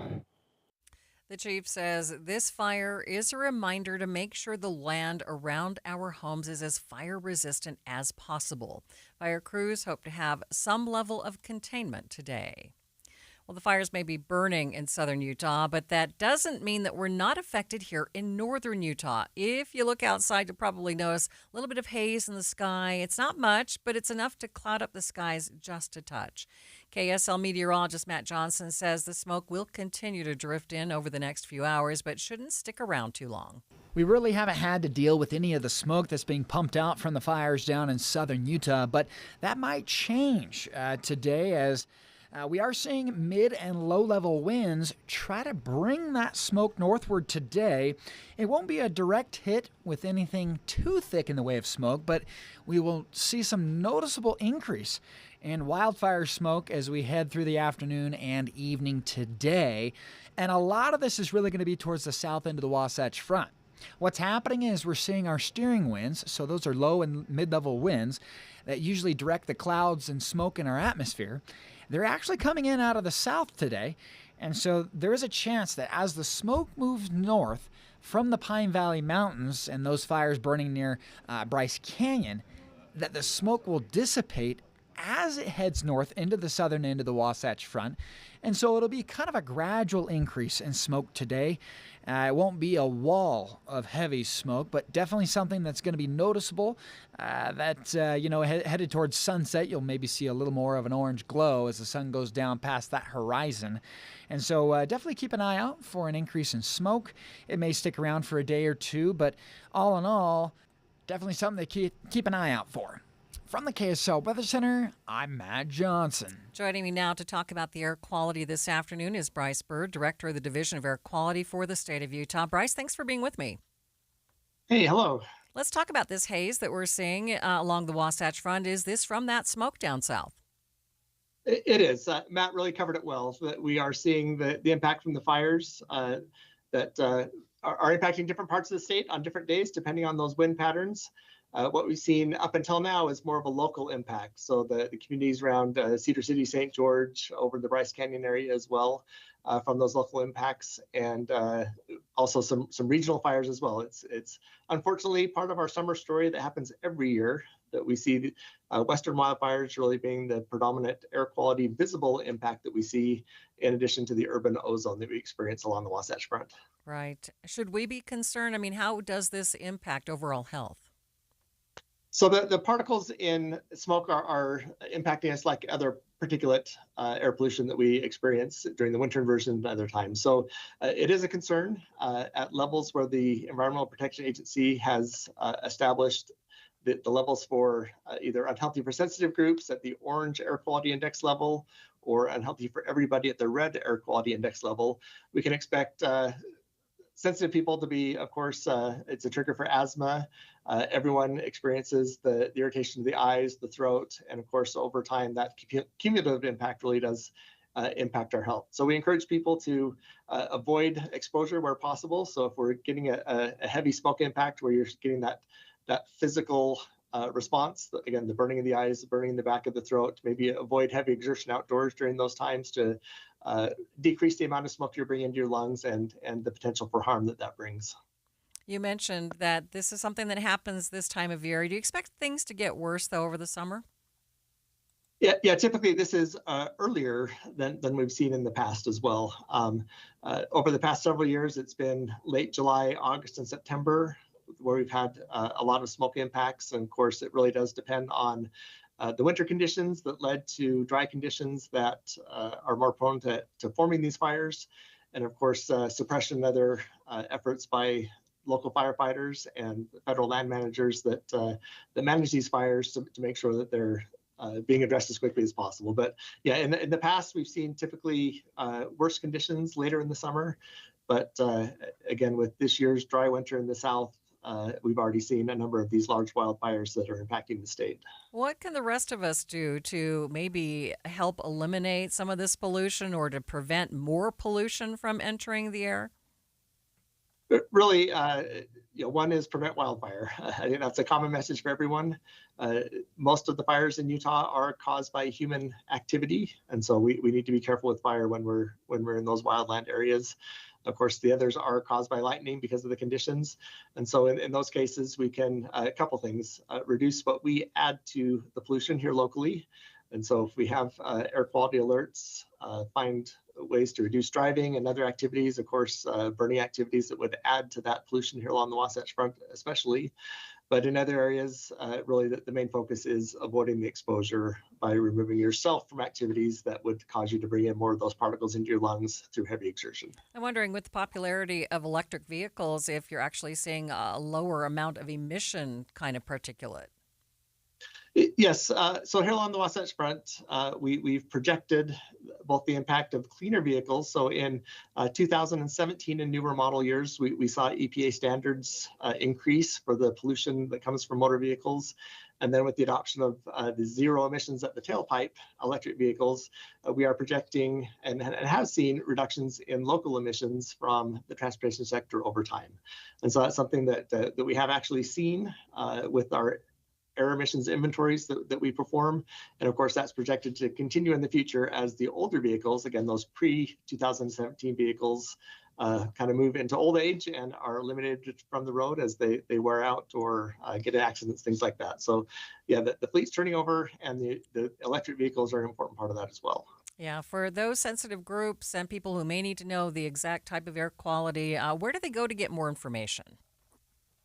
So we have a very robust network of air monitors along the Wasatch Front. And so I'd encourage maybe two things for people to consider. So for current air quality conditions that are near our air monitoring network, really encourage people to go to air.utah.gov or the Utah Air app, where we can find both information about current conditions, the forecast for the next 3 days, and then any special alerts. Like right now, there is a smoke alert from the fires. Another great tool that the Federal Environmental Protection Agency has developed is the Air Now Smoke and Fire Map. So if you just search any combination of Air Now Fire or Air Now Smoke and Fire, you can see the current conditions throughout the West. You can really zoom into any area. And then there's also the ability to toggle on a smoke and fire map as well. So you can really see what is either predicted or through satellite imagery that they're seeing throughout the country to understand what's happening perhaps in an area without the availability of an air pollution monitor to give you the actual air quality conditions. Bryce, appreciate your time. Thanks so much for being with me. That is Bryce Bird, the director of the Utah Division of Air Quality. Remember, you can stay up to date on the latest fires around the state at Utah Fire Watch. And just go to kslnewsradio.com, click on Utah Fire Watch at the top of the home screen. Stay with us. We'll be back with more in 60 seconds. Hey, it's Brian with Olson's Greenhouse. In today's busy world, your home should be your sanctuary, a peaceful retreat where you can unwind, breathe deeply, and recharge. And what better way to create that haven than with flowers? A pop of color in your flower beds, a cheerful container garden by the front door, or a lush patio filled with vibrant blooms can transform any space into a personal oasis. Flowers don't just brighten up your home, they lift your spirits too. Research even shows that surrounding yourself with plants can reduce stress and boost happiness. At Olson's Greenhouse, we grow premium quality plants that make it easy to bring beauty and joy into your life. Whether you prefer bold, eye-catching colors or soft, soothing pastels, we have the perfect flowers to complement your space. And with locally grown plants, you know they're ready to thrive. This spring, create a sanctuary of color and comfort with flowers from Olson's Greenhouse. Find us on Instagram at Olson's Greenhouse Gardens or go to ogg.com to find a retailer near you. That's ogg.com for Olson's Greenhouse Gardens. Remember all the back and forth on tariffs and how we were all pretty confused about it? Well, now scammers are preying on people confused by tariffs. It's hard to know the latest status on tariffs, and scammers are taking advantage of that. Better Business Bureau Director of Business Engagement and Outreach, Haley Reyes, tells KSL News Radio's Britt Johnson they'll send emails and texts saying that you owe tariff money in order to receive your packages. Scammers are purposely using fear tactics. They're trying to apply pressure in order to make someone make a decision with their finances before they can think critically about what situation is actually going on. She says they are especially targeting new entrepreneurs who may not fully understand international trade and feel the urgency to get their product. And since Utah has so many business startups, it's something for us to be wary of. So scammers are definitely looking for new businesses, new entrepreneurs who maybe aren't familiar with international trade agreements and like what that might mean when things are coming through customs. And yet they will send fake emails out trying to gather payment information or just to collect fees for money from fees that don't exist. And a way that we've seen tariff scams happening even before this has been with like the relationship, romance, friendship scams. Oftentimes the person on the other end, the person that was met online, will say something like, I'm sending you over this package from wherever in the world I'm from, but it's held up at customs and you need to pay this fee in order to like get in. And almost all the time there's nothing on the other side. They might think like, well, with all the talk about tariffs and everything right now, I must have to pay this fee, this customs fee, in order to get it through customs, getting food across the borders. So they think they have to pay that. Almost all the time, these delivery agencies will never contact any individual buyer about something with their package. Reyes says tariffs will be built into that original price. They will not be a surprise charge later. There shouldn't be anything like that. If you're ordering something internationally, that should all be included in the upfront cost that you're already paying. You shouldn't be contacted afterwards about this additional fee or anything. She says if you're told you need to pay for a tariff after you've made the purchase, don't fall for it. The Colombian pro-Palestinian protests are held by ICE for more than 100 days. Now speaking exclusively to ABC News about the experience, we'll hear some of what he had to say after the break. But first, it's KSL Traffic brought to you by Mountain America's Double Rewards credit card promotion. Ricky? Delays linger due to a right lane restricted to traffic with roadwork northbound I-15 just after 6 North. It is causing backups into downtown. And then our southbound slowdowns, which are usually cleared out by the afternoon drive, going from Kaysville into Farmington, again due to roadwork. The Good Feet store, supporting you with comfort no matter what the day brings. Find the location nearest you at goodfeet.com. Ricky Meese in the KSL Traffic Center. Hi, this is Doug Wright. For years now, I've been telling you about Connecticut soft water systems that use 2/3 less salt than the others. But I've never told you exactly how they do that. Well, there are several ways, so consider this as part 1 in a series. Most of the softeners out there use a finicky, hard-to-adjust computer to guesstimate when to cycle, and it errs on the side of cycling too often, which means it'll burn through way too much salt way too soon. Connecticut is different. It has an all-mechanical system that measures the water precisely. No computer, no guesstimating, so it cycles only when needed. The result? Connecticut delivers perfectly soft water 24/7 using minimal salt. So why not save your lower back from carrying the 3 bags of salt when all you need is 1? Call Northern Utah's authorized Connecticut dealer, Connecticut Quality Water Systems of Salt Lake. Call them now, 801-576-8600, or log on to softwaterutah.com and tell them Doug sent you. The wait is almost over.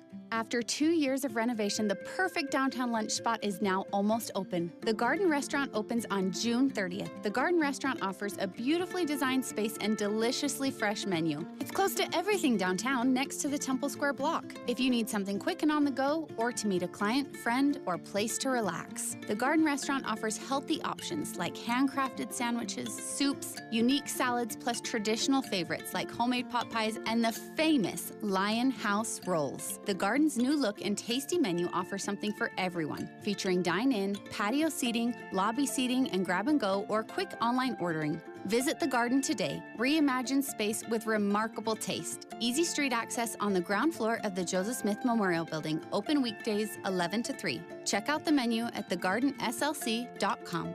Fresh flavors, iconic location. The Garden Restaurant, opening next week, June 30th. See you there. Get in the zone, AutoZone. Jane has 150,000 miles on her truck, and she's proud of that. Jane's secret?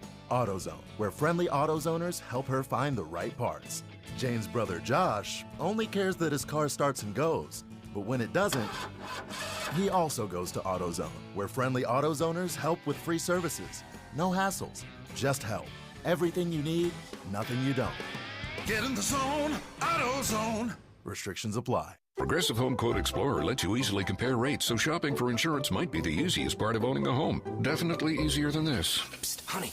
Honey! What? Shh, there's a salesman walking up the driveway. Oh no, he's got a clipboard. What do we do? Get down. Down? On the floor, you... Shoot, did he see us? Why are you breathing so loud? Home ownership isn't easy, but with Progressive's Home Quote Explorer, shopping for home insurance is. Progressive Casualty Insurance Company affiliates and third-party insurers. Comparison rates not available in all states or situations. Prices vary based on how you buy. My savings are gone. Okay, where were they last? Here, right before I spent them on that vacation to Aruba. Weird. Not weird. Not saving now means no money later. For free ways to save, go to feedthepig.org. This message brought to you by the American Institute of CPAs and the Ad Council. You were listening to Midday with Maria Shilaos. Pro-Palestinian protests erupting last year, taking over college campuses around the country. One of those arrested during the months-long protests is activist Mahmoud Khalil, who was arrested at Columbia University. ABC's Lindsay Davis details her exclusive interview to Stephen Portnoy on the Start Here podcast. Education, not deportation! A government crackdown on young people from other countries who've expressed anti-Israeli, pro-Palestinian views has been a hallmark of President Trump's second term.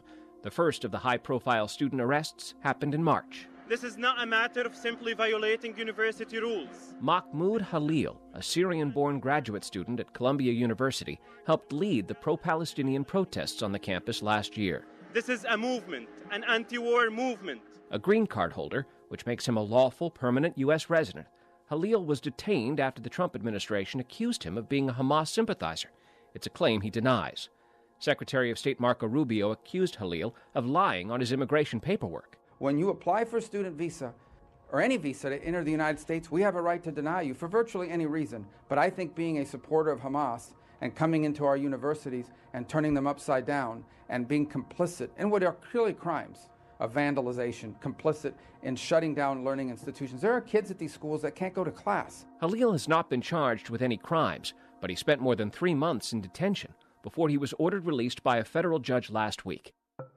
Describe for us the moment you get off the plane, you're at the airport, you see your wife and son. I think that moment is indescribable. ABC's Lindsay Davis, the anchor of Prime on ABC News Live, sat down with Mahmoud Khalil in his first broadcast interview, and Lindsay joins us now. Lindsay, what has life been like for Mahmoud Khalil since his detention?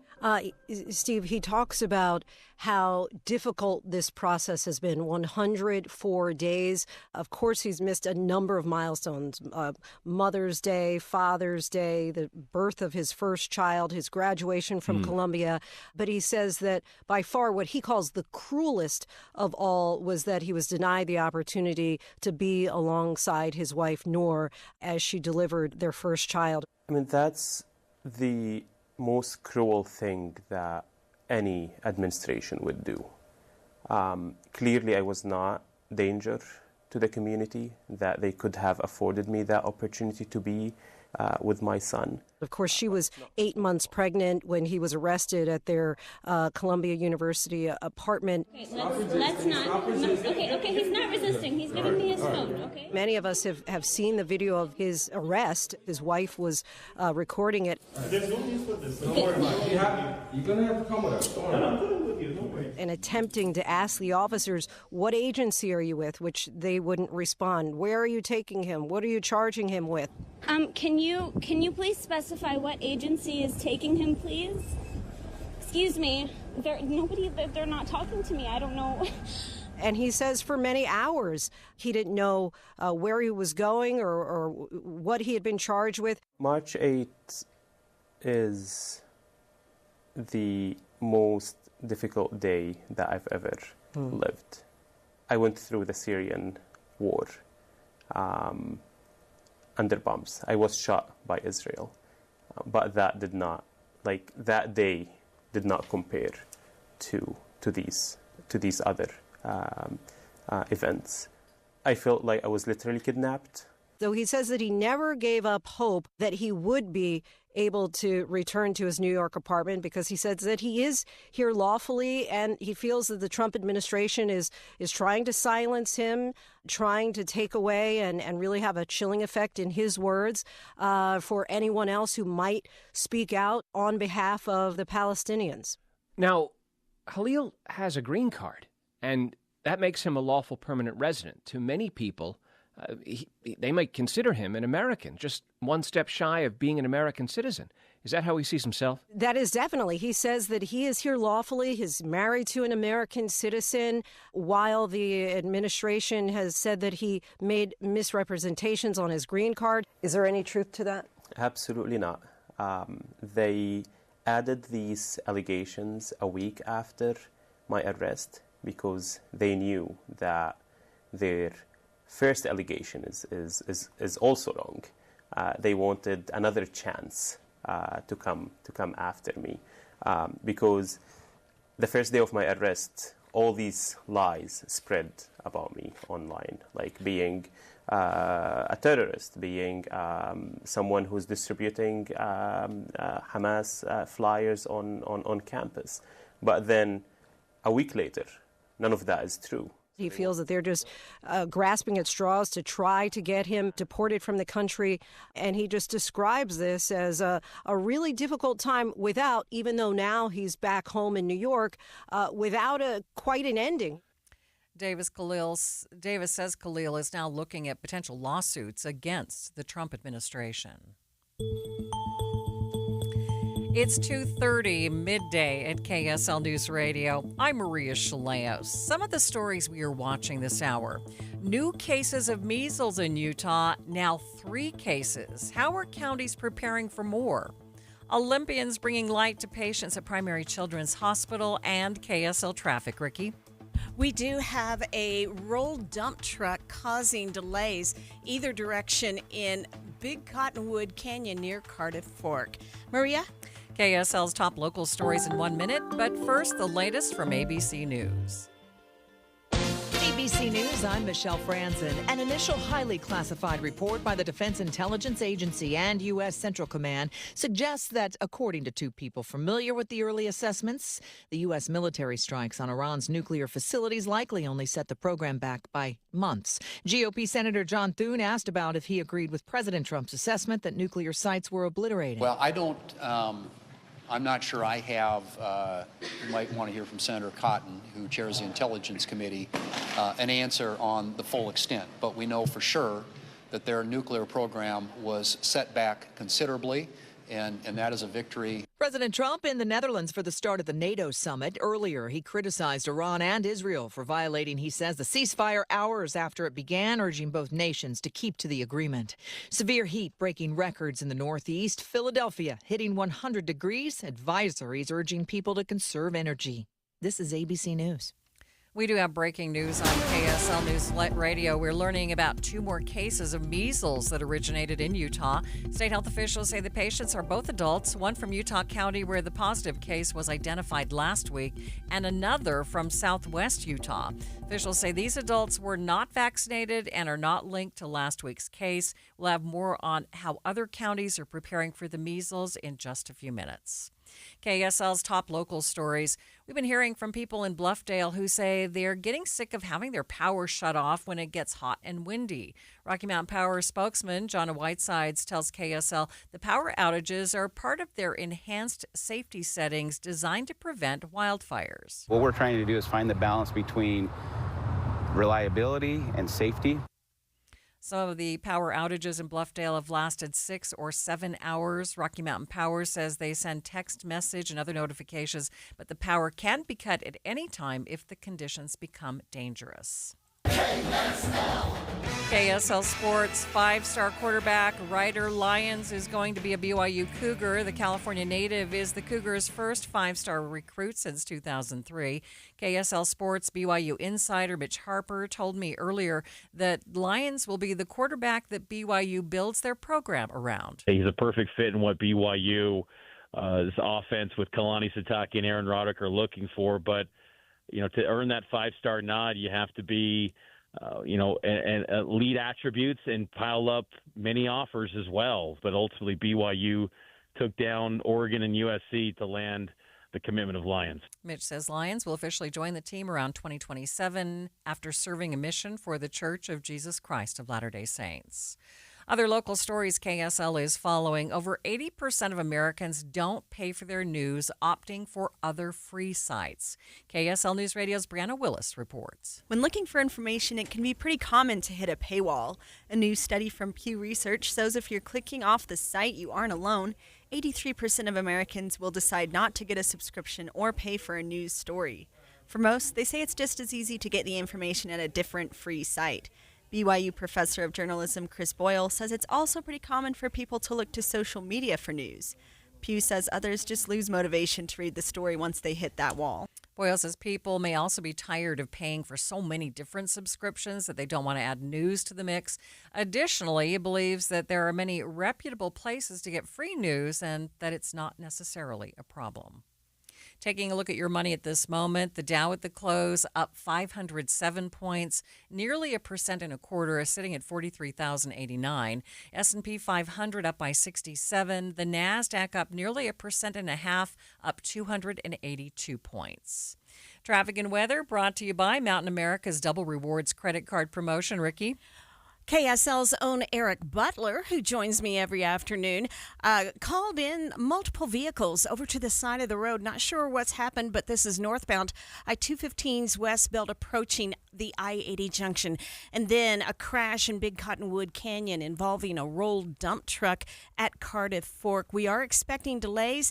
They will have to alternate traffic in each direction until that crash is completely cleared. Ricky Meese in the KSL Traffic Center. We are expected to hit a high of 83 degrees today, up to 95 degrees on Friday. Right now, 79 degrees at the KSL Common Spirit Health Studios.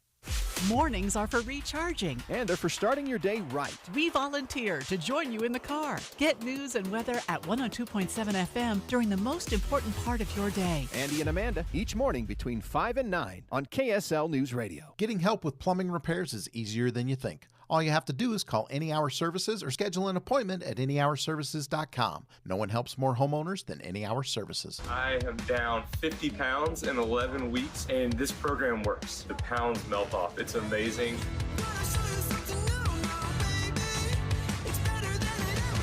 Get in the best shape of your life with Soda Weight Loss.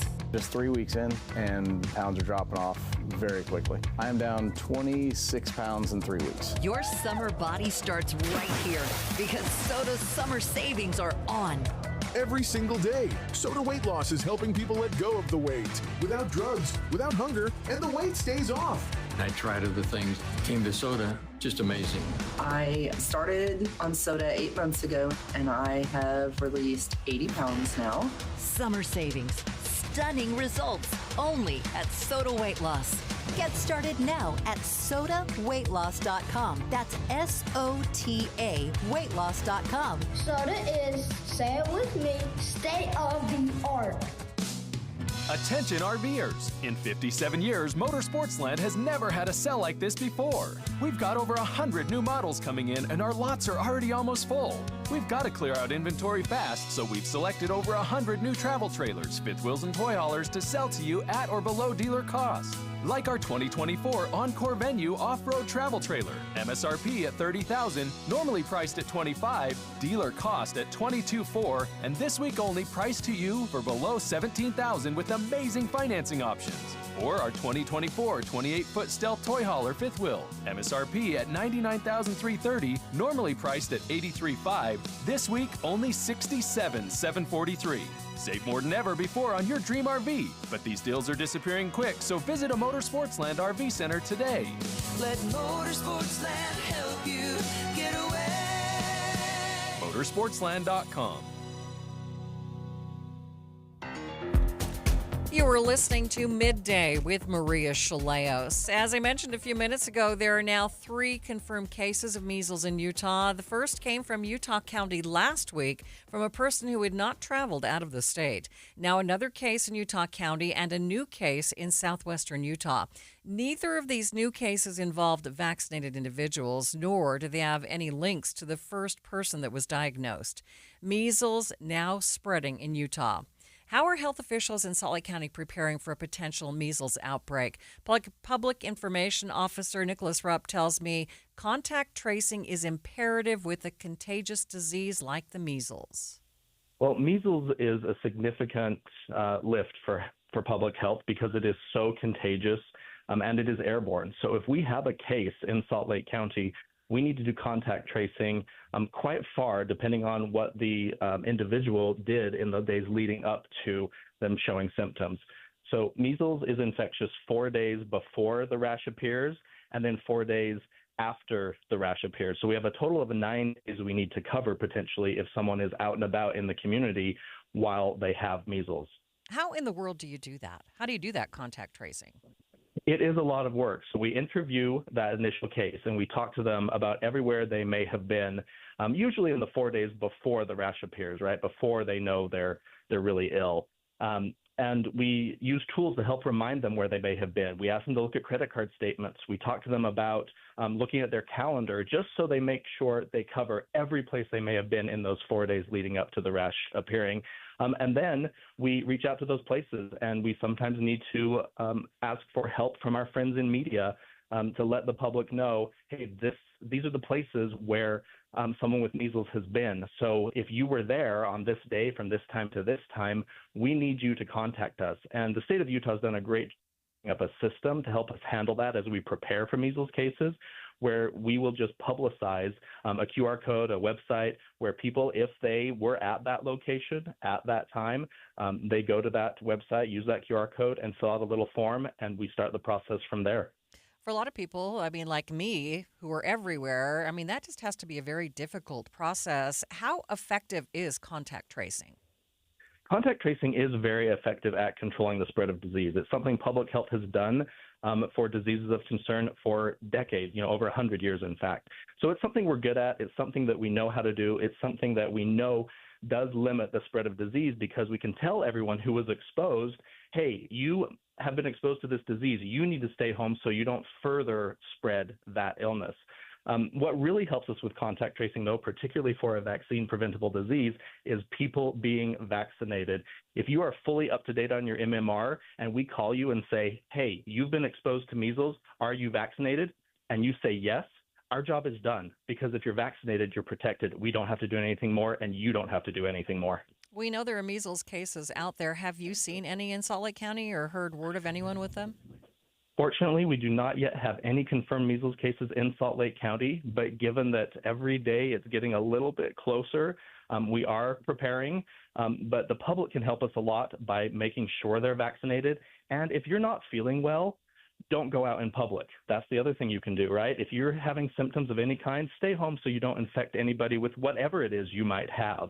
And then if you do think you have measles and you need to see a healthcare professional, call them before you go into the office so they can tell you how to get that medical care safely without exposing others.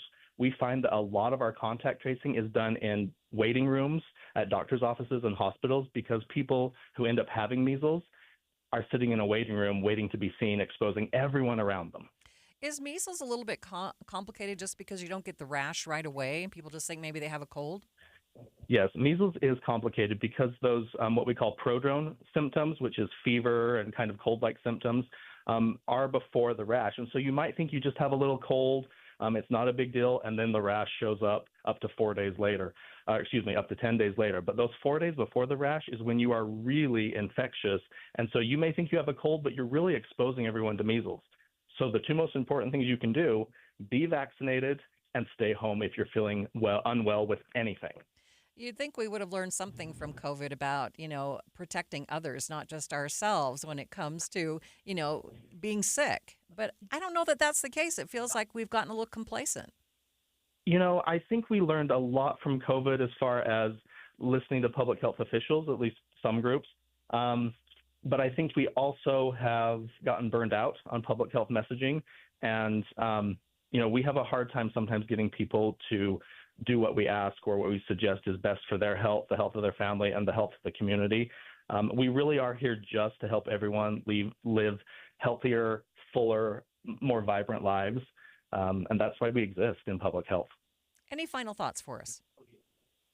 I really just please be vaccinated. If you're not certain, check your vaccine record, talk to your healthcare provider, whatever you need to do to make sure you've had at least one and possibly two MMR doses. One MMR dose is 93% effective at preventing infection, and two is 97% effective. So a really effective vaccine, safe and effective vaccine, and it can make our jobs a lot easier. That is Salt Lake County Health Department spokesman Nicholas Rupp. You can get the latest on the measles here in the state by visiting the Utah Department of Health and Human Services website at epi.utah.gov. Midday with Maria Shilaos continues in just 60 seconds. Hey, it's Mike Rohn. If I have a choice, I like to do business with companies that actually stand for something. That's why I switched from Verizon to Pure Talk. No offense to Verizon, I'm sure they stand for something. I just don't know what it is. Pure Talk, on the other hand, is a veteran-owned company that supports our military in a big way, and I appreciate that. Yeah, I also appreciate unlimited talk and text and plenty of data for half the cost of the big guys, and I do like being on America's most dependable 5G network for just $20 a month, but what I really appreciate is no contract, no cancellation fees, and Pure Talk's commitment to handle all their customer service in this country. I saw it for myself. I went to Georgia, I got a tour of their headquarters, I met their CEO, and I talked to the same customer service folks that you'll talk to when you dial pound 250 and say keyword micro. Switch today and save 50% off your first month when you dial pound 250 and say keyword micro. Pure Talk, a wireless company that actually stands for something. Some states, including Utah, think artificial intelligence should have a balanced approach to regulation instead of waiting 10 years to see how the technology develops on its own. Executive Director of the Utah Department of Commerce, Margaret Woolley-Bussey, says the state's approach is better at allowing for innovation. So what we're trying to do here in Utah is really take a different approach, one that is very, very balanced in terms of our commitment to enabling innovation, encouraging innovation, but also making sure that we're protecting the public, and then all the while having a framework that allows us to observe and learn proactively what's happening in the technology. Too often what happens in government is the technology moves forward at a very, very fast pace, and government has a very difficult time catching up with it. And so what we put into place in Utah is a mechanism that allows us to observe and learn while also giving us space to encourage innovation and protect the public. And that's the model we think should be adopted nationally. We've already had many states copy the legislation that created this approach, and we think that the national government, the federal government, should look at this as well. Instead, they're considering a 10-year moratorium on the enforcement of all state AI laws. And we think that's a bad idea. We think it's a better idea to to look at what Utah's doing and to mimic that. Wooly Bussey tells KSL News Radio's Michelle Rowe the Office of AI Policy, created by the legislature last year, has the ability to mitigate regulation. This function is really a proactive function to look at where we might be having issues with the technology, whether there needs to be regulations writ large swept away, or whether we need to put in a different regulatory framework based on the abilities of this new technology. And so that model is to go out, we call it our learning lab, to go out and study an issue, work with stakeholders, and come up with recommendations to the legislature. And we did just that. In fact, over this last year, as we got the office started, we decided our first issue we were going to study was actually the use of mental health chatbots. So using generative AI to provide mental health to people. We knew that there were some big risks with this. You know, sometimes you have mental health chatbots that are recommending suicide to folks because they're hallucinating. But we also knew there was a big opportunity for this because we know we also have a lot of people that have mental health issues and we don't have enough providers. And so we crafted an approach, which we recommended to the legislature, that focused on getting a pathway to companies to innovate, giving them a safe harbor if they were using past practices, but we also put in place some protections for potential users of these services. She says the Office of AI Policy is now looking at deepfakes. Next, she says they'll focus on AI companions.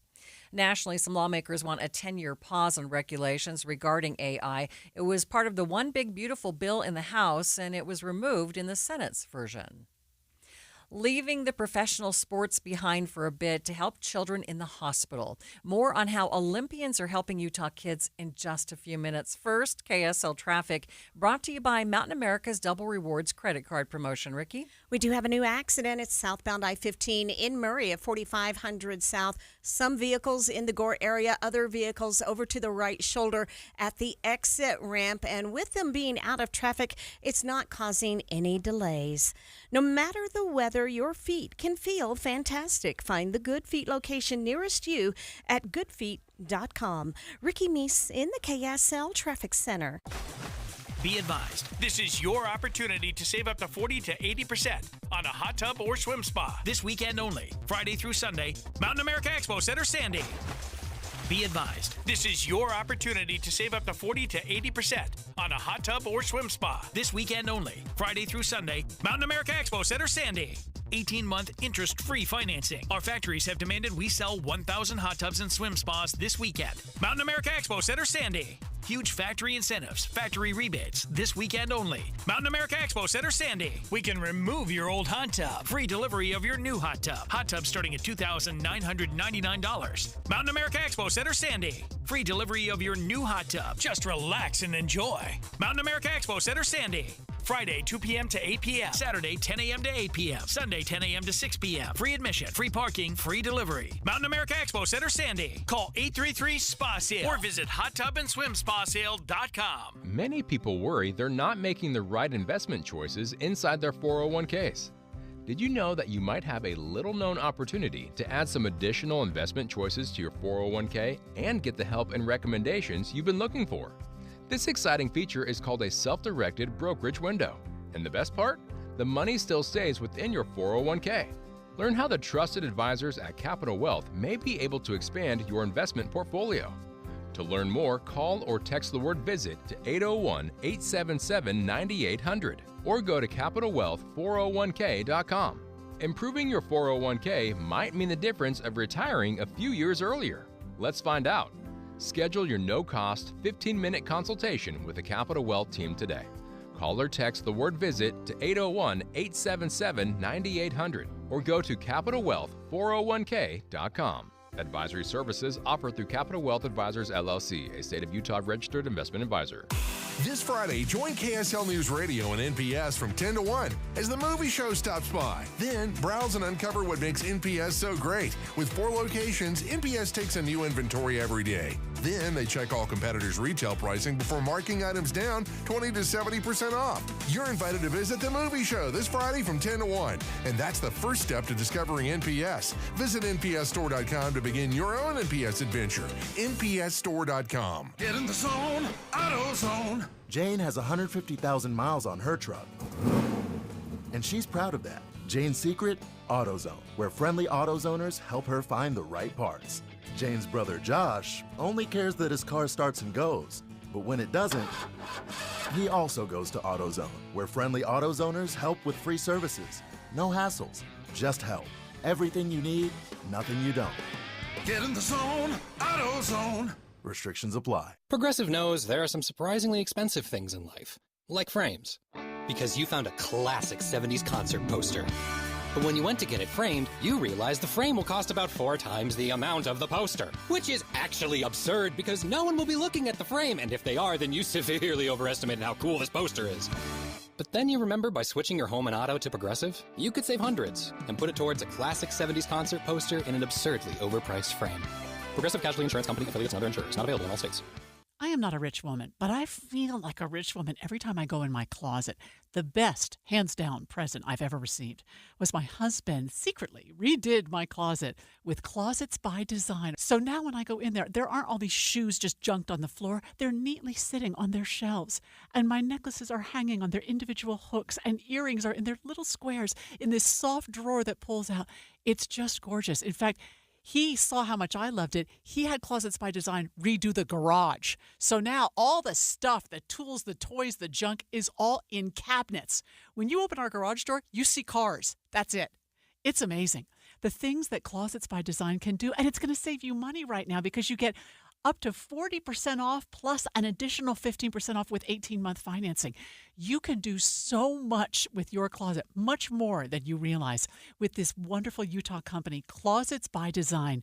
Find out more at 1-800-BY-DESIGN or closetsbydesign.com. Respiratory virus season is quickly approaching, meaning we'll see more flu, COVID, and RSV in our community. The good news is vaccines are available that will help prevent these infections and keep people healthy. For flu and COVID, everyone aged 6 months and older are recommended to be vaccinated to help protect ourselves and our families against serious illness. Fall remains the best time to be vaccinated. Respiratory viruses circulate year-round, but peak late fall through winter. Your doctor can recommend which vaccines are best for you and your family. Brought to you by Intermountain Health and KSL News Radio.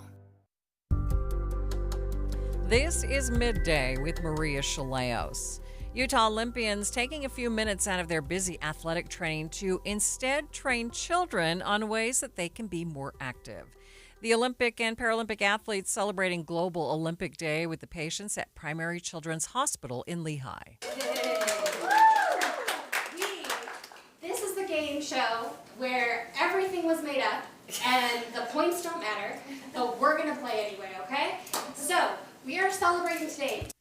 Harriman native Keisha Love is a world champion bobsled pilot. She tells KSL TV's Alex Cabrero it means a lot to her to be able to step away from her stressful life of competition and do something to help kids. Honestly, this was such a relief to be able to just step away from something that's more out of our comfort zone in a sense, right? Like our comfort zone is to be out there on the track in the weight room training, right? And then to come in here and be able to just take a step away from that stuff was amazing. And to see these kids with their smiles on their faces, to get visits from people that they see as heroes, but what they don't realize is we see them as heroes, right? Like they're equally as inspiring to us as we are to them. And so just to be in here with everybody and getting to be able to just, I guess, just bring this spirit of Olympic movement all together, all to one was just amazing. And just heard something earlier today of how movement is medicine, and I absolutely love that. Just getting outside or just moving around, just dancing, right? Just getting any type of movement going. It brings smile and laughter and contagious energy that is meant for healing, and this is exactly what we're seeing today. A pioneer of women's Olympic skeleton, Tristan Gale won gold in Salt Lake in 2002 and a bronze at the 2003 World Championships. I love the Olympics. I love the joy of it. I want to share it with everybody. And seeing these kids, it's everything. So yeah, it brings a really special Olympic Day meaning for me. The Olympics are about so much more than just the athletic event. The Olympics is really the one time every 2 years that we get to bring the whole world together And like, I'm so glad the Olympics are coming this year. Like, we all need a little bit of that. Gail and the other athletes engaged the young patients in a few active games while also sharing some of their own personal Olympic stories. The skeleton, which is totally individual on the same track. And I am not an extreme person, even though, we don't know each other well yet. So you would think that I would be a real adventurous person and would say, 80 miles an hour is the best part of it. But it's all the technicalities, like our sport's very technical, so getting to know your equipment and making sure it's the best in the world was kind of the challenging part that I really enjoyed. And it's fun to go 80 miles. Let's see. So I am also not very adventurous, and I don't think I would enjoy going 80 miles an hour down an ice track. Let's see, how fast do we go? Like 30, 40? 40? Yeah, so the women probably got 30 miles per hour, the men maybe 40. So that's fast enough for me. But yeah, I would say my favorite part is just skating, because I've been a skater as long as I can remember. I grew up roller skating back in Florida, and now I'm skating on the ice, so that's probably my favorite part. Skating in circles all my life. And it's always left, right? Always left. Do you have a sport you like? Yeah, I do track and cross country. Yeah, we got a marathoner here. I really like them both. I just love being able to have teammates to cheer on. Amazing. That's awesome. I love that. Can I ask you what event you do in track? I like the mile a lot. Ooh, that's a tough one. That seems so far. I really like to skate that long. I would say my favorite aspect of sport in general is just the pursuit of being better every day. It doesn't matter what your starting point is. It's always a fun challenge to work at getting better and then see those results. 16-year-old patient Bailey Pace says it was an inspirational experience, and it meant a lot to her to have these skilled athletes spend some time playing games with them. Showing people that you can go somewhere even when you don't really feel like you can, maybe, or even if you had a rough spot, you can get back up, and they're here to show you that you can make it far in life if you want to.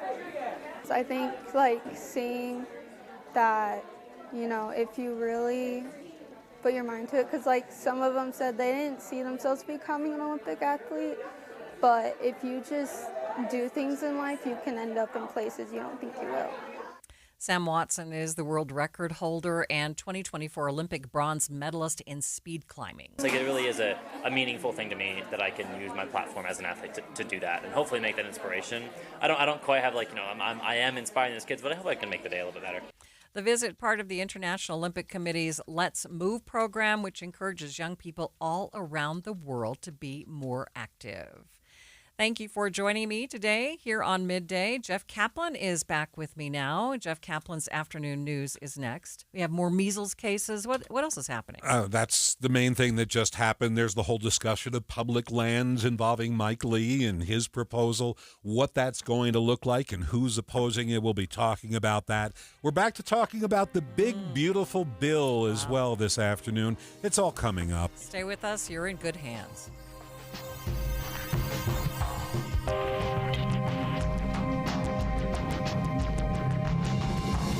KSL FM Midvale. KSL Salt Lake City. From the KSL Common Spirit Health Studios, this is KSL News Radio. Utah's news, traffic, and weather station.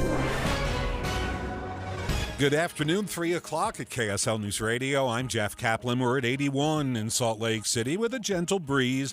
KSL's top story.